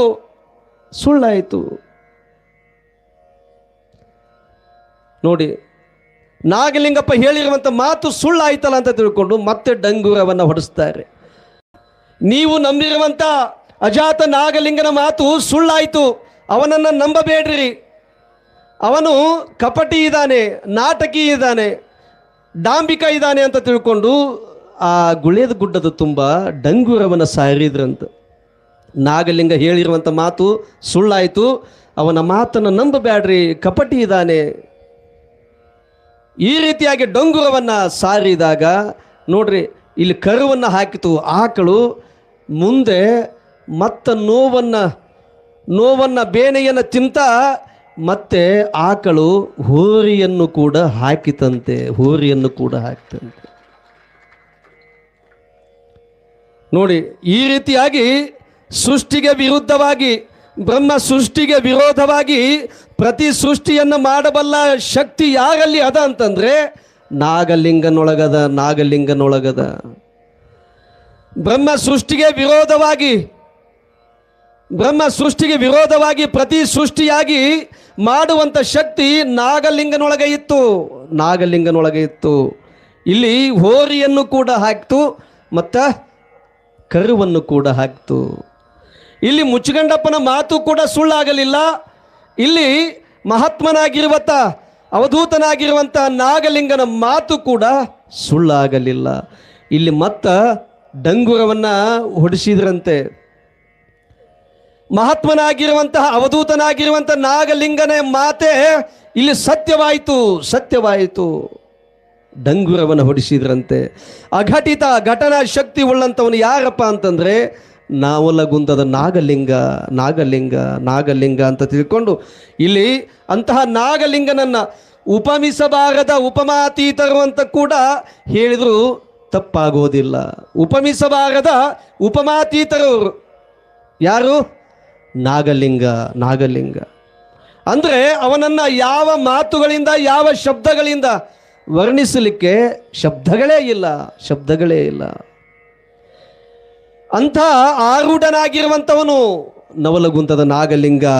ಹೀಗೆ ಸಾಧು ಸತ್ಪುರುಷರ ಇಲ್ಲಿ ಪರೀಕ್ಷೆಯನ್ನು ಮಾಡಬಾರದು ಅಂತ ತಿಳ್ಕೊಂಡು ಇಲ್ಲಿ ನವಲಗುಂದದ ನಾಗಲಿಂಗ ಹೇಳಿದ ಭಕ್ತರಿಗೆ, ಪರೀಕ್ಷೆಯನ್ನು ಮಾಡಬೇಡ್ರಪ್ಪ, ಅವನು ಹೆಚ್ಚೋ ಇವನು ಕಮ್ಮಿಯೋ ಅಂತ ಈ ರೀತಿಯಾಗಿ ಶರಣರನ್ನು ಸತ್ಪುರುಷರನ್ನು ನೀವು ನಿಂದೆ ಮಾಡೋದಾಗಲಿ, ಹೆಚ್ಚು ಕಮ್ಮಿ ಅನ್ನುವಂಥದ್ದು ಪರೀಕ್ಷೆ ಮಾಡುವುದಾಗಲಿ ಮಾಡಬಾರದು ಅಂತ ತಿಳ್ಕೊಂಡು ಹೇಳಿ ಮುಂದೆ ಸಾಗುತ್ತಾರೆ. ನೋಡಿ, ಇಂತಹದ್ದೇ ಒಂದು ಪ್ರಸಂಗವನ್ನು ಹೇಳ್ತೇನೆ ನಿಮಗೆ. ಇಂತಹದ್ದೇ ಒಂದು ಲೀಲೆ. ಬಳಗಾನೂರಿನ ಚಿಕ್ಕೇನಕೊಪ್ಪದ ಚನ್ನವೀರ ಶರಣರು ಕೊಪ್ಪಳ ಜಿಲ್ಲೆಯೊಳಗ ಬಳಗೇರಿ ಅನ್ನುವಂತಹ ಗ್ರಾಮಕ್ಕೆ ಬಂದಿದ್ದಾರೆ. ಕೊಪ್ಪಳ ಜಿಲ್ಲೆಯೊಳಗ ಬಳಗೇರಿ ಅನ್ನುವಂಥ ಗ್ರಾಮ. ಅವರು ಹೀಗೆ ಯಥಾ ರೀತಿಯಾಗಿ ತಮಗೆ ಹೆಂಗೆ ತಿಳಿತದೋ ಹಂಗೆ ಹೋಗೋದು, ಸಂಚಾರವನ್ನು ಮಾಡೋದು. ಇವತ್ತು ನಿಮ್ಮ ಮನೆಗೆ ಬರ್ತೀನಂತ ತಿಳ್ಕೊಂಡ ಮೊದಲ ಹೇಳೋದಲ್ಲ, ಇವತ್ತು ಇವ್ರ ಮನೆಗೆ ಹೋಗ್ಬೇಕಲ್ಲ ಸೀದಾ ಹೋಗಿಬಿಡೋದು. ಅವ್ರ ಮನೆಗೆ ಹೋಗಿ ಸ್ನಾನ ಮಾಡೋದು, ತಣ್ಣೀರೇ ಇರಲಿ ಬಿಸಿನೀರೇ ಇರಲಿ, ಸ್ನಾನವನ್ನು ಮಾಡಿ ಯಥಾ ರೀತಿಯಾಗಿ ಲಿಂಗ ಪೂಜೆಗೆ ಕುಳಿತುಕೊಳ್ತಾ ಇದ್ರು. ಹೆಚ್ಚಾಗಿ ಕಾಫಿಯನ್ನು ಕುಡಿತಾ ಇದ್ರು. ಹೀಗಿರುವಾಗ ಅಲ್ಲಿ ಒಬ್ಬ ಬಡ ತಾಯಿಯ ಮನೆಯೊಳಗ ದಿಢೀರನೆ ಹೋಗಿ ಸ್ನಾನವನ್ನು ಮಾಡ್ಲಿಕ್ಕತ್ರು. ಅಪ್ಪ ಬಂದ ಅಂತ ತಿಳ್ಕೊಂಡು ಆ ತಾಯಿ ಅಪ್ಪನಿಗೆ ಮಾಡಬೇಕಂದ್ರೆ ಮನೆಯೊಳಗೆ ಏನೂ ಇಲ್ಲ, ಬಡವಿ ಇದ್ದಾಳೆ, ಮುದುಕಿ ಬಡವಿ ಇದ್ದಾಳೆ. ಅದು ಹಾಲನ್ನು ಕೊಡ್ತಿತ್ತು, ಅದು ಕೂಡ ನಿಂತದ ಆಕಳು. ಹೆಂಗೆ ಮಾಡಬೇಕು? ಅಪ್ಪ ಕಾಫಿ ಕುಡಿತಾನ, ಮತ್ತು ಕಾಫಿಗೆ ಹಾಲಿಲ್ಲಲ್ಲ, ಹೆಂಗೆ ಮಾಡಬೇಕು ಅಂತ ತಿಳ್ಕೊಂಡು ವಿಚಾರ ಮಾಡಕತ್ಲು. ಏನೂ ಇದ್ದಿಲ್ಲ, ಹಾಲು ಇದ್ದಿಲ್ಲ. ಸುತ್ತ ಎಲ್ಲ ಕೇಳಿ ಬಂದ್ಲು, ಯಾರ ಹತ್ರನೂ ಹಾಲು ಸಿಗಲೇ ಇಲ್ಲ, ಎಲ್ಲಿ ಸಿಗಲಿಲ್ಲ. ಹೆಂಗೆ ಮಾಡಬೇಕು ಅಪ್ಪನಿಗೆ ಕಾಫಿ ಹೆಂಗೆ ಮಾಡಲಿ ನಾನು? ಅಪ್ಪ ಧಾವಿಸಿ ಬಂದಾನಂತ ತಿಳ್ಕೊಂಡು ಇಲ್ಲಿ ವಿಚಾರವನ್ನು ಮಾಡ್ತಾ ಕುಳಿತಿದ್ದಾಳೆ. ಇಲ್ಲಿ ಚಿಕ್ಕೇನಕೊಪ್ಪದ ಚನ್ನವೀರ ಶರಣರು ಸ್ನಾನವನ್ನು ಮುಗಿಸಿ ಲಿಂಗ ಪೂಜೆ ಕುಳಿತಿದ್ದಾರೆ. ಲಿಂಗ ಪೂಜೆಯು ಕೂಡ ಮುಗೀತು. ತಗೊಂಡು ಬಾ ಕಾಫಿ ಮಾಡಿಕೊಂಡಂತ ಚನ್ನವೀರ ಶರಣರು ಹೇಳ್ತಾರೆ, ಯಪ್ಪ ಎಲ್ಲಿಂದ ಮಾಡಲು ಕಾಫಿ, ಎಲ್ಲಿಂದ ತರಲಿ? ಆ ಕಾಫಿಗೆ ಹಾಲನ್ನು ಹಾಕಬೇಕಪ್ಪ ಅಂತಂದರೆ ಹಾಲೇ ಇಲ್ಲ. ಈಗ 3-4 ತಿಂಗಳಾಯಿತು, ಆಕಳು ಗಬ್ಬಾಗ್ಯದ, ಹಾಲನ್ನು ಕೊಡುವುದನ್ನು ನಿಲ್ಲಿಸ್ಯಾದ. ಮತ್ತು ಹೇಗೆ ನಾನು ಕಾಫಿ ಮಾಡಲಿ ಅಂತ ಹೇಳಿದ್ಲು ತಾಯಿ ಮುದುಕಿ. ಯವ್ವ ಯಾಕೆ ಹಾಗಂತೀಯ? ಹೋಗು ಆ ಆಕಳ ಮೇಲೆ ಹೀಗೆ ಕೈಯಾಡಿಸಿ, ಗಬ್ಬಾಗಿರುವಂಥ ಆಕಳದ ಮೇಲೆ ಕೈಯಾಡಿಸಿ ಹಾಲನ್ನು ಹಿಂದಕ್ಕೋ, ಹಾಲು ಬರ್ತವೆ ಅಂತ ತಿಳ್ಕೊಂಡು ಚಿಕ್ಕೇನಕೊಪ್ಪದ ಚನ್ನವೀರ ಶರಣರು ಹೇಳ್ತಾರೆ. ಅದರಂತೆ ತಾಯಿ ಹೋಗಿ ಆಕಳ ಕೆಚ್ಚಲವನ್ನು ತೊಳೆದು ಹಾಲನ್ನು ಹಿಂಡಿಕೊಳ್ತಾಳೆ. ಹಾಲು ಬರ್ತಾವಂತ ನೋಡಿ, ಹಾಲು ಬರ್ತಾ ಇದ್ದಾವೆ. ಇದೇ ತರನಾಗಿ ಲೀಲೆಗಳನ್ನು ನಾಡಿನ ತುಂಬೆಲ್ಲ ಮಹಾತ್ಮರು ಸಂಚಾರವನ್ನು ಮಾಡ್ತಾ ಇಂತಹ ಲೀಲೆಗಳನ್ನು ಚರಿತ್ರೆಗಳನ್ನು ಸಾಕಷ್ಟು ಮಹಾತ್ಮರು ಮಾಡಿದ್ದಾರೆ. ಆ ರೀತಿಯಾಗಿ ಇಲ್ಲಿ ನವಲಗುಂದದ ನಾಗಲಿಂಗನು ಕೂಡ ಮಾಡಿದ. ಹೋರಿಯೂ ಕೂಡ ಇಳಿತು, ಇಲ್ಲಿ ಕರುವನ್ನು ಕೂಡ ಹಾಕಿತು. ಇಂತಹ ಲೀಲೆಗಳನ್ನು ಮಾಡ್ತಾ ಸಂಚಾರವನ್ನು ಮಾಡ್ತಾ ಎಲ್ಲಿಗೆ ಬರ್ತಾನೆ ಅಂತಂದರೆ ಬನಶಂಕರಿ ಜಾತ್ರೆಗೆ ಇರ್ತದೆ. ಬನಶಂಕರಿ ಜಾತ್ರೆ ನಡೀತಾ ಇತ್ತು.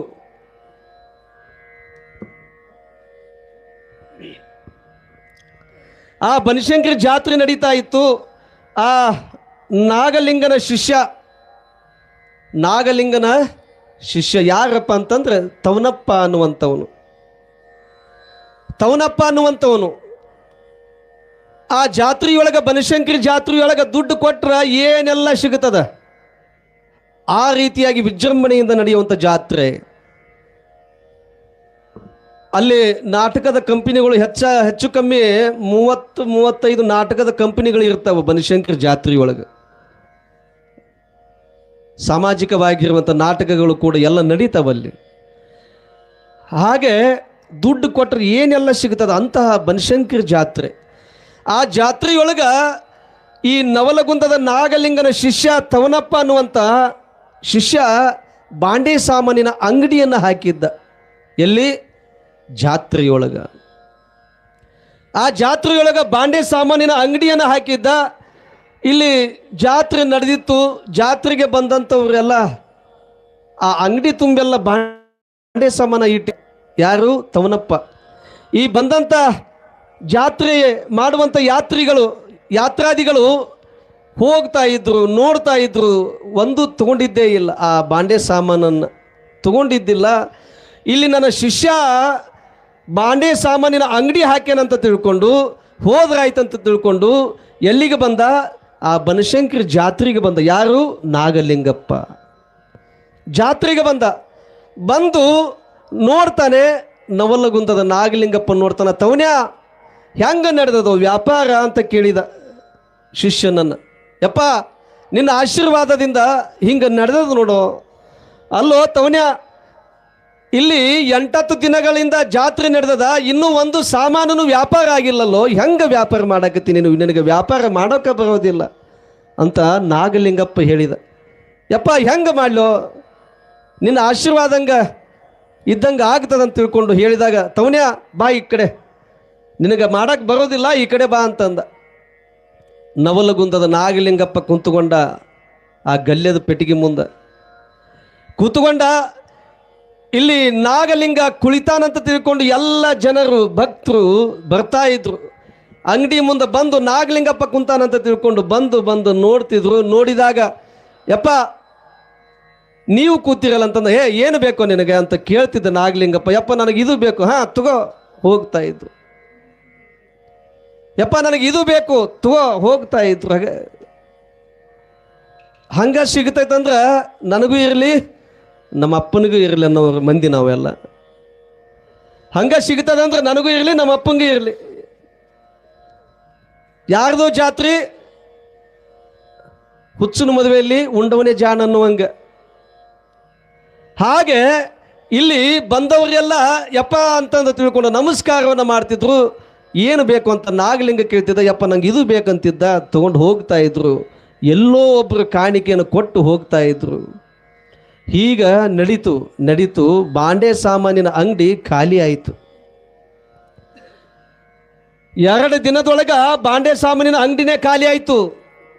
ಖಾಲಿ ಆದಾಗ ಇಲ್ಲಿ ನಾಗಲಿಂಗಪ್ಪ ಹೇಳಿದ, ತವನ್ಯ ಹೆಂಗಾಯ್ತು ವ್ಯಾಪಾರ? ಯಪ್ಪ ಬಹಳ ಚಂದ ಆಯಿತು ನೋಡು, ನಿನ್ನ ಆಶೀರ್ವಾದದಿಂದ ಬಹಳ ಚಂದ ಆಯಿತು ಅಂತ ತಿಳ್ಕೊಂಡು ತವನಪ್ಪ ಹೇಳಿದ. ಮತ್ತ್ಯಾಕೋ ವ್ಯಾಪಾರ ಮುಗಿದ ಮೇಲೆ, ಸಂತಿ ಮುಗಿದ ಮೇಲೆ, ಜಾತ್ರೆ ಮುಗಿದ ಮೇಲೆ ನಿಲ್ಲಬಾರ್ದಂತ ತಿಳ್ಕೊಂಡು ಹಾಕು ಅಂಗಡಿ ಬಾಗಿಲವನ್ನು ಹಾಕಿ ನಡಿ ಹೋಗೋಣ ಅಂತ ತಿಳ್ಕೊಂಡು ಅಲ್ಲೇ ಬನಶಂಕರಿಯ ಗುಡಿ ಮುಂದೆ ಸರಸ್ವತಿ ಹಳ್ಳ ಅಂತ ಬರ್ತದೆ.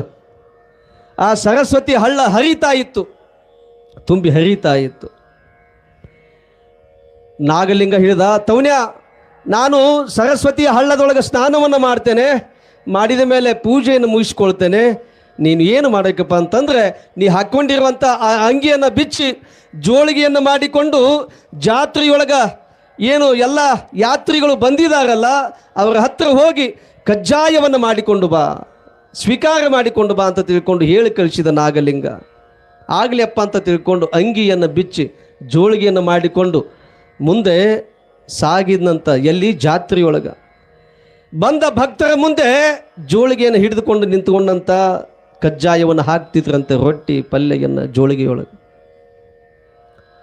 ಹಿಂಗ ಜೋಳಿಗೆಯನ್ನು ತುಂಬಿಸಿಕೊಂಡು ಬಂದ. ಯಾರು? ತವನಪ್ಪ ಜೋಳಿಗೆಯನ್ನು ತುಂಬಿಸಿಕೊಂಡು ಬಂದ.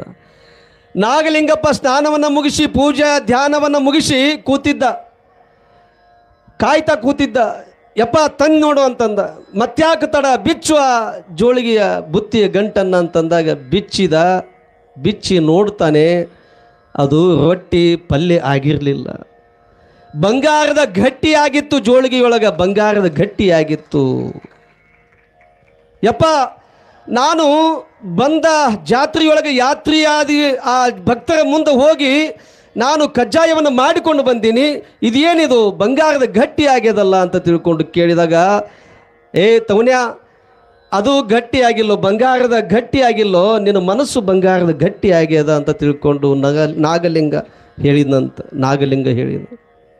ನೋಡಿ, ಈ ರೀತಿಯಾಗಿ ಶಿಷ್ಯ ಆ ಬಾಂಡೆ ಸಾಮಾನಿನ ಅಂಗಡಿ ಹಂಗ ಎಲ್ಲರಿಗೂ ಫ್ರೀಯಾಗಿ ಉಚಿತವಾಗಿ ನಾಗಲಿಂಗ ಕೊಟ್ಟು ಕಳಿಸ್ತಿದ್ದ.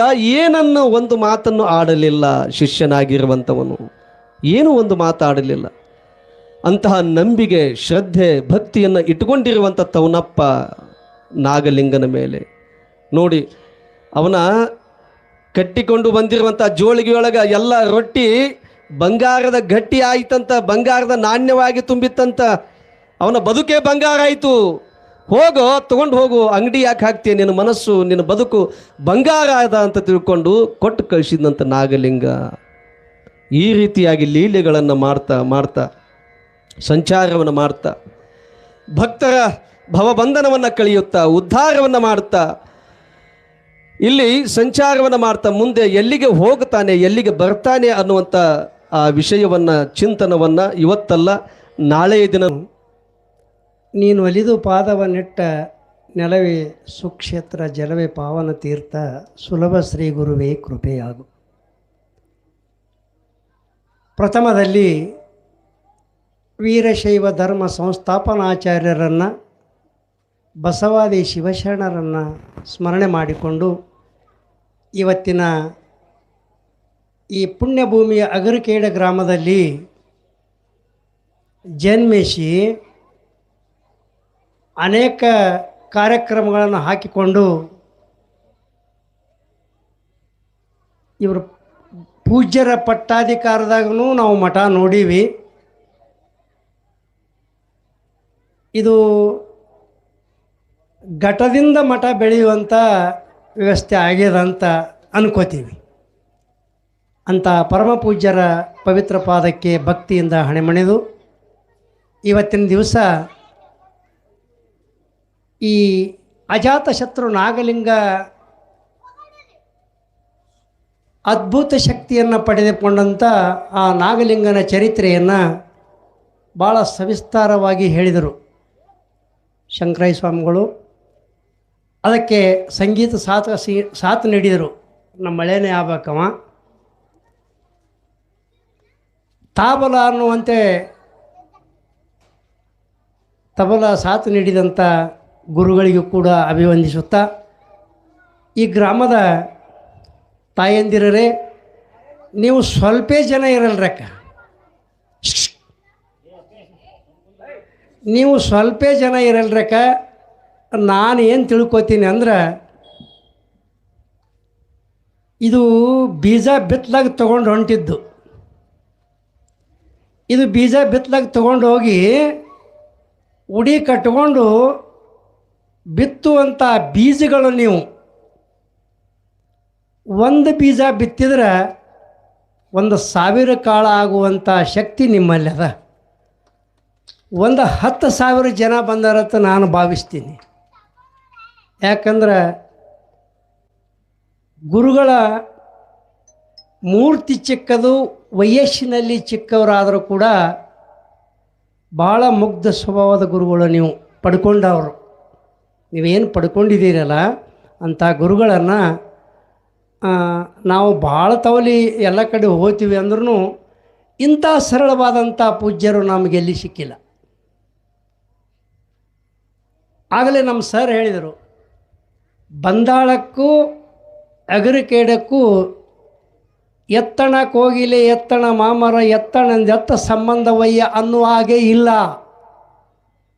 ಯಾಕಂದ್ರೆ ನಮ್ಮ ಶರಣಮುತ್ತೆ ಅಂದ್ರೆ ಇದೇ ಗ್ರಾಮದವನು. ಅವರು ತಂದೆ ಬಂದವರೋ ಗೊತ್ತಿಲ್ಲ, ಅವ್ರ ತಾತ ಬಂದವನೋ ಗೊತ್ತಿಲ್ಲ, ನನಗೂ ಗೊತ್ತಿಲ್ಲ. ಇದೇ ಊರಿನವರು. ಅಲ್ಲಿ ಬಂದಾಳದಾಗ ಅದಾರ. ಪ್ರತಿ ವರ್ಷ ಜಾತ್ರೆ ನಾಳೆಗೆ ಇರ್ಲಕ್ಕಾಗಿ ಇವತ್ತಿನ ದಿವಸ ನಮಗೆಲ್ಲರಿಗೆ ಹೇಳ್ತಾನೆ, ಎಲ್ಲರೂ ಕೂಡಿ ಇಲ್ಲಿಗೆ ಬರ್ತೀವಿ. ಈಗ ಒಂದು 7-8 ವರ್ಷ ಆಗ್ಲಿಕತ್ತಿರ್ಬೇಕು ಬರ್ಲಕತ್ತೀವಿ. ಅದಕ್ಕೆ ಒಂದು ಉದಾಹರಣೆ ಏನಂದ್ರೆ, ಒಂದು ಸರ್ತಿ ನಾರದ ಗುರುಗಳಿಗೆ ಪರಮಾತ್ಮನಿಗೆ ಒಂದು ವಾದ ವಿವಾದ ನಡೀತಂತ. ಏನು ನಡೀತಂದ್ರೆ, ಪರಮಾತ್ಮ, ಹಗಲಿರುಳು ನಿನ್ನ ಸ್ಮರಣೆಯನ್ನು ನಾನು ಮಾಡ್ತೀನಿ, ನನ್ನ ಸ್ಪಂದನೆ ನೀನು ಮಾಡೋದೇ ಇಲ್ಲ, ನನಗೆ ಒಳ್ಳೆಯ ಆಶೀರ್ವಾದನೂ ಮಾಡೋದಿಲ್ಲ, ಯಾಕ ಅಂತ ಕೇಳಿದ್ನಂತ. ಆವಾಗ ಪರಮಾತ್ಮ ಹೇಳಿದ್ನಂತ, ಗುರುಗಳೇ, ನೀವು ಸ್ಮರಣೆ ನಂದು ಮಾಡ್ತೀರಿ, ತ್ರಿಲೋಕದಲ್ಲಿ ಸಂಚಾರಿ ನೀವು, ತ್ರಿಲೋಕದಲ್ಲಿ ಕೂಡ ಭಗವಂತ ಅದನ, ಈ ರೂಪದಾಗ ಅದನ, ಹಿಂಗಿದ್ರೆ ನಿಮಗೆ ಒಲಿತಾನ, ಇದೆಲ್ಲ ಹೇಳ್ತೀವಿ, ಇದೆಲ್ಲ ಓಕೆ. ಆದ್ರೆ ಅಗರಿಕೇಳ ಗ್ರಾಮಕ್ಕೆ ಹೋಗು, ಅಲ್ಲೊಬ್ಬ ರೈತ ಅದಾನ, ಅವನ ಮನ್ಯಾಗ ನೀನು ಅವರಿಗೆ ಕಾಣದಂಗೆ ಕೂತ್ಕೊಂಡು ಅವನು ಭಕ್ತಿ ಪರೀಕ್ಷೆ ಮಾಡಿ ಬಾ ಅಂತ ಹೇಳಿದ್ನಂತ. ಆಯಿತು ಅಂತ ನಾರದರು ಭೂಲೋಕಕ್ಕೆ ಬಂದರು.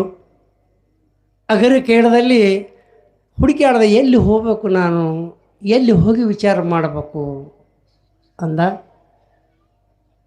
ಹೀಗೆ ಒಂದು ಬಡ ಕುಟುಂಬದ ಒಂದು ಮನೆ ಇಲ್ಲೇ ನೋಡಬೇಕು ಅಂದ. ಅಲ್ಲಿ ಹೋಗಿ ಅವ್ರು ಯಾರ ಕಣ್ಣಿಗೆ ಕಾಣದಂತೆ ಒಂದು ಸೈಡ್ ಯಾರಿಗೆ ಕಾಣಿಸದಂತ ತನ್ನ ಪ್ರತ್ಯಕ್ಷ ಇನ್ನೊಂದು ರೂಪ ತಾಳಿ ಕೂತ. ಬೆಳಗ್ಗೆ ಎದ್ದ ಆ ರೈತ ಹಾಸಿಗೆ ಕೂತ್ಕೊಂಡು ಓಂ ನಮಃ ಶಿವಾಯ ಅಂದ. ಆಮೇಲೆ ತನ್ನ ನಿತ್ಯ ಕ್ರಿಯಾದಿಗಳನ್ನು ಮಾಡ್ತಾ ಮನೆಯಾಗ 2 ಎತ್ತ, ಸ್ವಲ್ಪ ಜಮೀನ, ಬಡತನ ಸಂಸಾರ, 4 ಮಕ್ಕಳು. ಇಂಥದ್ರಲ್ಲಿ ಅವ್ರಿಗೆಲ್ಲರನ್ನ ಸಂಭಾಳಿಸಿಕೊಂಡು ತಾನು ಸ್ನಾನ ಪೂಜೆ ಮಾಡಿಕೊಂಡು ಮತ್ತೊಂದು ಸರ್ತಿ ಶಿವಾಯ ನಮಃ ಅಂದು ತನ್ನ ಎತ್ತುಗಳನ್ನು ತಗೊಂಡು ಕೆಲಸಕ್ಕೆ ಹೊರಟ. ಮತ್ತು ಇನ್ನು ಮಧ್ಯಾಹ್ನದಾಗ ಏನು ಮಾಡ್ತಾನೆ, ಹೋಗಿ ಹೊಲ್ದಾಗ ಕೂತ ಗಳೆ ಹೊಡಿದು ಚಂತನ ತನ್ನ ಕಾಯಕ ಮಾಡ್ದ. ಹೊತ್ತು ಮುಣಿಗೆ ಮನೆಗೆ ಬಂದ. ಮನೆಗೆ ಬಂದು ಮುಖ ತೊಳ್ಕೊಂಡು ಎತ್ತುಗಳಿಗಿಟ್ಟು ಮೇವು ಹಾಕಿ ಕೂತ್ಕೊಂಡು ಹೆಂಡತಿಗೆ ಹೇಳಿದ, ಮಕ್ಕಳು ಶಾಲಿಗೆ ಹೋಗಿದ್ರಿ? ಎಲ್ಲ ಸರಿ ಆಯಿತು. ಊಟ ಕರ್ಕೊಂಡು ಬಾ ಮಕ್ಕಳನ್ನ ಊಟ ಮಾಡೋಣ ಭಕ್ತಿಯಿಂದ ಅನ್ನಪ್ರಸಾದ ತಮ್ಮ ಮನ್ಯಾಗ ಏನೇ ಇತ್ತೋ ಇರಲೋ ಗೊತ್ತಿಲ್ಲ, ಅದು ಅಂಬ್ಲಿನೇ ಇರಲಿ ರೊಟ್ಟಿನೇ ಇರಲಿ ಏನೇ ಇರಲಿ ಭಗವಂತನ ಪ್ರಸಾದ ಅಂತ ಸ್ವೀಕಾರ ಮಾಡಿದ್ರು ಪ್ರೀತಿಯಿಂದ. ಆ ಪ್ರೀತಿ ಇಷ್ಟು ನೋಡ್ದ ಅವನು. ಮತ್ತೆ ಮಲ್ಕೊಳ್ಳುವಾಗ ಓಂ ನಮಃ ಶಿವಾಯ ಅಂದ. ಇದೇನು ದೊಡ್ಡಗದಪ್ಪ, ಏನು ನಾನು ಹಗಲಿರುಳು ತಂಬರು ಹಿಡ್ಕೊಂಡು ಬಾರಿಸ್ತೀನಿ, ಇದು 2 ಸರಿ ಆತ ನೀವ, ನಾನು ಸಾವಿರಾರು ಸರ್ತಿ ಅಂತೀನಿ, ಹೋಗು ನಡಿ ಅಂತ ಪರಮಾತ್ಮನ ಬಳಿ ಹೋದ. ಹೋಗಿ ನಮಸ್ಕಾರ ಮಾಡಿ ಕೂತ್ಕೊಂಡ. ಯಾಕಪ್ಪ ಅವನ ಭಕ್ತಿ ಪರೀಕ್ಷೆ ಮಾಡಿದೆ, ಮಾಡೀನಿ, ಏನು ದೊಡ್ಡಗದ, ದಿವಸಕ್ಕೆ 2 ಸಲ ಅತ್ತಾನವ, ಅದನ್ನು ಒಂದು ಪರೀಕ್ಷೆ ನಾನೇ ನಿನಗೆ ಮಾಡ್ತೀನಿ ಅಂದ. ಮಾಡು ಅಂದ. ಹಂಗಾರೆ ಸರಿ ಆಯಿತು. ಒಂದಿಷ್ಟು ವಾಟಕ ತಗೊಂಡ. ಆ ವಾಟಕದ ತುಂಬ ಎಣ್ಣೆ ಹಾಕಿದ, ನಾರದ್ರ ಕೈಯಾಗ ಕೊಟ್ಟ. ನಾರದ್ರೆ ಈ ವಾಟಕದಿಂದ ಒಂದೇ ಹನಿ ಎಣ್ಣೆ ತೆಳಗೆ ಬಿತ್ತು ಅಂದ್ರೆ ನಿನ್ನ ಭಕ್ತಿ ವ್ಯರ್ಥ, ಒಂದು ಹನಿ ಚೆಲ್ಲಲಾರ್ದಂಗೆ ತೊಗೊಂಬಂದು ಭೂಪ್ರದಕ್ಷಿಣೆ ಹಾಕಿ ತೊಗೊಂಬಂದು ಕೊಡು ನನಗೆ ಅಂತ. ಆದ್ರಾಯ್ತು ಅಂಥೇಳಿ ನಾರದರು ತಿರುಗಾಡ್ಕೊತ ಬಂದರು. ಎಲ್ಲರೇ ಚೆಲ್ಲಿತಪ್ಪ, ಎಣ್ಣೆ ಚೆಲ್ಲಂಗದ, ಭಗವಂತ ಸಿಟ್ಟಿಗೆ ಏರ್ತಾನಂತ ಬರೀ ಅದರ ಮೇಲೆ ಲಕ್ಷ್ಯ. ಎಲ್ಲ ಭೂಪ್ರದಕ್ಷಿಣೆ ಹಾಕಿ ಒಯ್ದು ಭಗವಂತನ ಮುಂದೆ ಇಟ್ಟ. ಎಲ್ಲರೇ ಚೆಲ್ತಾನಪ್ಪ, ಎಲ್ಲಿದ್ರಿ, ಎಲ್ಲಿ ಒಂದು ಹನಿ ಚೆಲ್ಲು ಕೊಟ್ಟಿಲ್ಲ, ಇಷ್ಟೆಲ್ಲ ತಿರುಗಾಡ್ದು, ಒಂದು ಸರ್ತಿಯಾರ ನಾನು ಸ್ಮರಣೆ ಮಾಡಿದೆನು ಅಂತ ಕೇಳಿದ. ಆ ಎಣ್ಣೆ ಚೆಲ್ಲಂಗದತ್ತು ಅದೇ ಹತ್ತಿತ್ತಪ್ಪ, ನನಗೆ ನಾ ಎಲ್ಲಿ ಸ್ಮರಣೆ ಮಾಡಲಿ ನಿಂದು ಅಂದ. ಆವಾಗ ಪರಮಾತ್ಮ ಹೇಳಿದ, ನೋಡಪ್ಪ, ಅವನ್ನ ಕಡು ಬಡವನನ್ನಾಗಿ ಮಾಡೀನಿ, ರಂಟೆ ಕುಂಟೆ ಹೊಡಿಲಕ್ಕೆ ಒಳ್ಳೆ ಎತ್ತಿಲ್ಲಾರ್ದಷ್ಟು ಬಡತನ ಕೊಟ್ಟೀನಿ. ಆ ಬಡತನಕ್ಕೆ 4 ಮಂದಿ ಮಕ್ಕಳು ಕೊಟ್ಟೀನಿ. ಹೆಂಡತಿ ಟ್ಯಾಪಿ ಬಡ ಸೀರೆ ಉಟ್ಕೋತಾಳ, ಅವ ದಿಂಡು ಹಾಕಿದ್ದು ದೋತ್ರ ಉಟ್ಕೋತಾನ. ಒಪ್ಪತ್ತು ಸಿಕ್ತು ಒಪ್ಪತ್ತಿಲ್ಲ ಅನ್ನೋಂಥ ಕಡು ಬಡವ ದಿವಸಕ್ಕೆ 2 ಸಲ ನನ್ನನ್ನು ನೆನೆಸ್ತಾನಂದ್ರೆ ಅವ ಶ್ರೇಷ್ಠೋ ನೀನು ಶ್ರೇಷ್ಠೋ ಅಂತ ಕೇಳಿದ್ರತ್ತ. ಆಗ ತಾಯಂದ್ರೆ ನಾವು ವರ್ಷಕ್ಕೊಮ್ಮೆ ಬರ್ತೀವಿ, ಅನಿವಾರ್ಯ ಆದಾಗ ಯಾವಾಗಾರ ಬರ್ತೀವಿ. ಮೊನ್ನೆ ಒಂದು ಅನಿವಾರ್ಯ ಇತ್ತು, ಬಂದಿದ್ದೆವು. ಈ ಕಾರ್ಯಕ್ರಮಕ್ಕೆ ಬಂದು ಇಲ್ಲಿ ಸಂಘಟಕರು ನಮ್ಮನ್ನು ಗುರುತಿಸಿದಾರ. ನಾವು ಶಾಲೆ ಕಲ್ತವರು ಅಲ್ಲ, ಓದಿದವರು ಅಲ್ಲ, ಅಥವಾ ಪುರಾಣ ಹೇಳೋರಲ್ಲ, ಪುರಾಣ ಕೇಳ್ತೀವಿ. ಪ್ರೀತಿಯಿಂದ ಭಕ್ತಿಯಿಂದ ಎರಡನ್ನ ಮನಸ್ಸಿನಾಗ ಇಟ್ಕೊಂಡು ಕೇಳುವಂಥ ಸ್ವಭಾವ ಮಾತ್ರ ಅದ ನಮಗೆ. ಅದಷ್ಟು ದೇವರು ಪೂಜ್ಯರ ಆಶೀರ್ವಾದದಿಂದ ಅದು ನಮಗೆ ಆಶೀರ್ವಾದ ಆಗ್ಯದ. ನಾವು 2 ಸಲ ಒಂದು ವರ್ಷದಾಗ ಒಮ್ಮೆ ಬಂದರೂ ಕೂಡ ನಿಮ್ಮ ಪೂಜ್ಯರ ಆಶೀರ್ವಾದ ಮಾತ್ರ ನಾವೇ ತೊಗೊಂಡು ಹೋಗಿಬಿಡ್ತೀವಿ. ಭಗವಂತ ಹ್ಯಾಂಗೆ ಮೆಚ್ಚಿದ ಆ ಬಡವನನ್ನು, ಆಗ ನಿಮ್ಮ ಪೂಜ್ಯರ ಆಶೀರ್ವಾದ ಎಲ್ಲವನ್ನು ನಾವು ತೊಗೊಂಡು ಹೋಗ್ತೀವಿ. ಅದರಲ್ಲಿ ನೀವು ಕಶ್ಗೋರಿ ಕಡೆಗೆ ಹೋಗೋ ಮುಂದೆ ಒಂದಿಟ್ಟು ಇಟ್ಟರೆ ತೊಗೊಂಡು ಹೋಗ್ತೀವಿ, ನಾವು ಬಿಡೋದಿಲ್ಲ. ಯಾಕಂದ್ರೆ ಪುರಾಣ ಇವತ್ತಿನ ಕಾಲದಾಗ ಪುರಾಣ ನಡೆಯೋದು ಭಾಳ ಕಷ್ಟದ್ರಿ, ಭಾಳ ಹೈರಾಣದ. ಯಾಕಂದ್ರೆ ಸೀರಿಯಲ್ ಬಂದವ, ಟಿ ವಿ ಬಂದವ, ಮೊಬೈಲ್ದಾಗ ಏನು ಬೇಕಾದ ಬರ್ತದ, ಅದನ್ನೇ ನೋಡುವಂಥ ಜನ ಹೆಚ್ಚಾಗ್ಯಾರ. ಯಾಕಂದ್ರೆ ನಿಮ್ಮನ್ನು ಸಿರಿಧಾನ್ಯಗಳ ಕಾಳುಗಳಂತ ಹೋಲಿಸಿದ್ದೀನಿ. ನೀವು ಇನ್ನು ಸ್ವಲ್ಪ ದಿವಸ, ಇನ್ನೊಂದು 2-3 ದಿವಸ ಇರಬೇಕು.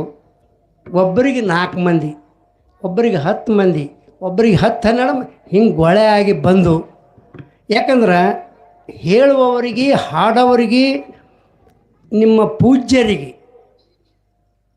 ಹುರುಪು ಬರಬೇಕಾಗಿತ್ತು, ಮನ ತುಂಬಿ ನಿಮ್ಮನ್ನು ಆಶೀರ್ವಾದ ಮಾಡಬೇಕಾಗಿತ್ತು. ಅಂದ್ರೆ ಸ್ವಲ್ಪ ಹೆಚ್ಚಿನ ಸಂಖ್ಯೆಯಲ್ಲಿ ಜನಗಳು ಬಂದ್ರೇ ಆ ಕಾರ್ಯಕ್ರಮ ಯಶಸ್ವಿ ಆಗ್ತದತ್ತ ನನಗೆ ತಿಳಿದ ಮಟ್ಟಿಗೆ ನಾನು ಹೇಳ್ತೀನಿ. ತಾಯಂದರೆ, ಅಜಾತಶತ್ರು ನಾಗಲಿಂಗ ಅಂದ್ರೆ ಸಾಮಾನ್ಯ ಮನುಷ್ಯನಲ್ಲವ. ಅಂಥ ಪುಣ್ಯ ಪುರುಷನ ಚರಿತ್ರೆಯನ್ನು ಕಿವಿಯಿಂದ ಕೇಳೋದು, ಅದನ್ನು ಮನಸ್ಸಿನಲ್ಲಿ ಇಟ್ಕೊಳ್ಳೋದು, ಪ್ರೀತಿಯಿಂದ ಗುರುಪ್ರಸಾದ, ಗುರು ಕೊಟ್ಟಂಥ ಪ್ರಸಾದವನ್ನು ಸ್ವೀಕಾರ ಮಾಡೋದು, ಇದು ಈ ಜನ್ಮದಲ್ಲಿ ಸಿಗ್ತದೋ ಬಿಡ್ತದೋ ಗುರುತಿಲ್ಲ. ಸಿಕ್ಕಾಗ ಸಾರ್ಥಕಪಡಿಸಿಕೊಳ್ಳುವಂಥ ಸದ್ಬುದ್ಧಿಯನ್ನು ತಾವು ಕಲ್ಕೋಬೇಕು, ಗುರುಗಳ ಆಶೀರ್ವಾದ ಮಾಡಬೇಕು ಅಂತ ನಾನು ಮತ್ತೊಮ್ಮೆ ತಮ್ಮೆಲ್ಲರಲ್ಲಿ ವಿನಂತಿ ಮಾಡ್ಕೋತೀನಿ. ಯಾಕಂದ್ರೆ ಪರಮ ಪೂಜ್ಯರ ನೆನವು ಹೇಗಿದೆ ಅಂದ್ರೆ, ಬಂತ್ನಾಳ ಜಾತ್ರೆ ಒಳಗೆ ಪೂಜ್ಯರ ಜೊತೆಯಲ್ಲಿ ಕೂತಿದ್ರು. ಅಪ್ಪಗಳು ಯಾಕೆ ಇದು ತಂದಿಲ್ರಿ ಅವ ಅಂದರು. ಹುಡುಗಟ್ಟಿಗೆ ಮಾಡ್ಲಕತ್ತರು. ಇದು ಅಂದ್ರೆ ಏನಪ್ಪ ಅಂತ ಗೊತ್ತಾಯ್ತು. ನಾನು ಪಿಸ್ತೂಲ್ ಒಯ್ದಿದ್ದೆ ಒಂದು ಅದಕ್ಕೆ ಮೊದಲು ನೋಡಿದ್ದೆ. ಪೂಜ್ಯರು ಹೊರಗೆ ಬರೋದಾಗ ದಡ ದಡ ದಡ ಹಾರಿಸ್ಲಿಕ್ಕತ್ತರು. ನಾವು ಬಿಟ್ಟು ಬಂದೇವಲ್ಲ ಅಂತ ನಮ್ಮ ಮನೆಯವ್ರಿಗೆ ಕೇಳಿದೆ.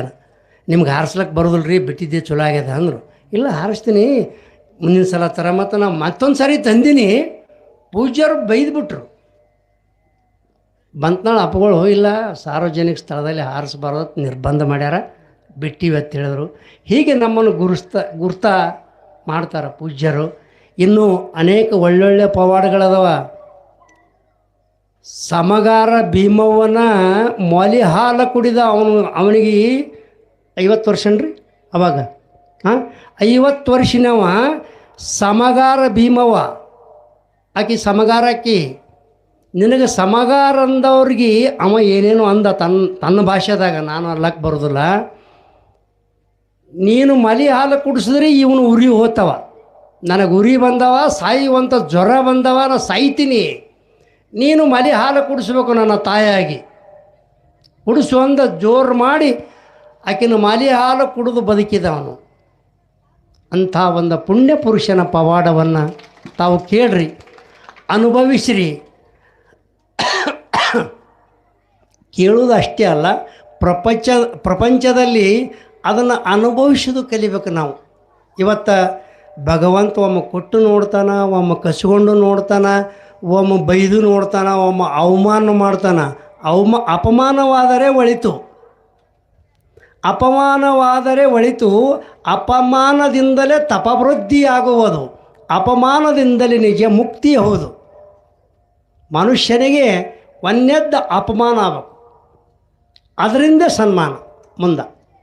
ಭಗವಂತ ಅಂಥ ಪರಿಸ್ಥಿತಿ ತಂದು ಒಡ್ತಾನ. ಅವನ ಲೀಲೆನೇ ಬೇರೆ, ನಾವು ಮಾಡೋದೇ ಬೇರೆ.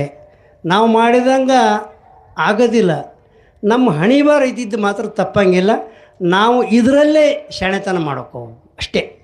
ನಾವು ಇದರಲ್ಲೇ ಭಗವಂತ ನೀನು ಕೊಟ್ಟಂಥ ಆವಿಷ್ಯದಲ್ಲಿ, ನೀನು ನೀಡಿದಂಥ ಪ್ರಸಾದಿನಲ್ಲಿ, ನೀನು ಯಾವ ದಾರಿ ತೋರಿಸಿದಂಥ ಮಾರ್ಗದಲ್ಲಿ ನಡೆದು ನಾನು ಪುನೀತಳಾಗ್ತೀನಿ, ಪುಣ್ಯವಂತನನ್ನಾಗಿ ಮಾಡುವಂಥ ಅವರು, ಪುನೀತಳನ್ನಾಗಿ ಮಾಡುವಂಥ ನೀವು ಬೇಡಿಕೊಂಡು ಮಠಕ್ಕೆ ಬರುವಾಗ ಹಣೆ ತುಂಬ ಭಸ್ಮ ಹಚ್ಚಿಕೊಂಡು ಬೇಗ ಸಮಯಕ್ಕೆ ಸರಿಯಾಗಿ. ಯಾಕಂದ್ರೆ ಗವಾಯಿಗಳು ಇಬ್ಬರೇ ಕೂತು ಹಾಡ್ಲಾಕತ್ತಿದ್ರು. ಹಾಗಿಲ್ರಿ, ನಮ್ಮಲ್ಲಿ ಸದ್ದ ಒಂದು ಪುರಾಣ ನಡೆದದು. ಮೊನ್ನೆನೇ ಬಾದಾಮಿ ಅಮಾವಾಸ್ಯೆಗೆ ಒಂದು ಆಗ್ಯದ. ದಿವಸ 1,000 ಜನ, ಇಡೀ ಊರೇ ದಿವಸ 1,000 ಜನ ಬರ್ತಿದ್ರು. ಒಂದು ಕ್ವಿಂಟಲ್ ಗಟ್ಟಲೆ ದಿವಸ ದಾಸೋಹ ನಡೀತಿತ್ತು. ಮತ್ತು ಎಲ್ಲರೂ ಅವರು ವಿಶ್ವಕರ್ಮದವರು ದೇವಿ ಜಾತ್ರೆ ಮಾಡಿದೆವು. ಆವಾಗ ದೇವಿ ಪುರಾಣ ಹೆಚ್ಚಿದ್ದೆವು. ಆವಾಗ ಹಂಗಾಯಿತು. ಈ ಸದ್ದು ನಡೆದದ. ಈ ಸದ್ದವರು 700-800 ಜನ ಇರ್ತಾರೆ, ಹೆಣ್ಮಕ್ಳೇ. ನಮಗೆ ಜಾಗನೇ ಬಿಡೋದಿಲ್ಲ ರೀ ಅವರು. ನಾವೆಲ್ಲ ದೂರ ಕಟ್ಟಿ ಕುಂದಿರ್ತೀವಿ ಎಲ್ಲಿ. ಅದು ಸುಮ್ಮನೆ ನನಗೆ ಮುಂದಕ್ಕೆ ಕರ್ಕೊಂಡು ಹೋಗಿ ಅಲ್ಲಿ ಕುರ್ಚಿ ಹಾಕಿ ಕುಂದ್ರಿ, ಕಾಲಾದ ನೋವು ಕುಂದ್ರಿ ಅಂತಾರೆ. ಅಲ್ಲೇ ಇಟ್ಟು ಕುಂದಿರ್ತೀನಿ. ನನಗೆ ಉಳ್ದನವ್ರು ಎಲ್ಲರೂ ಕಟ್ಟಿ ಮೇಗೆ ಹೋರ ಕಡೆ ಇರ್ತಾರೆ. ಹೆಣ್ಮಕ್ಳು ಸರಿ ನೀವೇನದು ಕೆಲಸ ಸರಿ ಕಳಿಸ್ತಾರೆ ಕಡೆ ಮಾರಿ ಮುಂದೆ ಕುತ್ಕೊಂಡು ಶಾಂತ ರೀತಿಯಿಂದ ಹಿಂಗೆ ಹುಡುಗರಿಗೆ ಅದ ದಾಂಧಲಿ ಮಾಡಿಬಿಡೋದಿಲ್ಲ. ಅವರು ಪಟ್ನ ಹೊಡಿತಾರೆ. ಶಾಂತ ರೀತಿಯಿಂದ ಕುತ್ಕೊಂಡು ಕೇಳ್ತಾರೆ. ಕೇಳಿದ ಕೂಡಲೇ ಅಲ್ಲೇ ಮಂಗಳಾರತಿ ಮಾಡುವಾಗ ಎದ್ದು ನಿಂದಿರ್ತಾರೆ. ಹಂಗೆ ಲೈನ್ ಹಚ್ತಾರೆ ತಾವೇ. ಅಟ್ರಾಗಿ ಇವು ಓಡಾಡೋ ಕಾರ್ಯಕರ್ತರು ಎಲ್ಲರೂ ಅಲ್ಲೇ ಹೋಗಿ ಅವರು ಕೂತಲ್ಲೇ ಪ್ರಸಾದ ಮಾಡಿಸ್ತಾರೆ.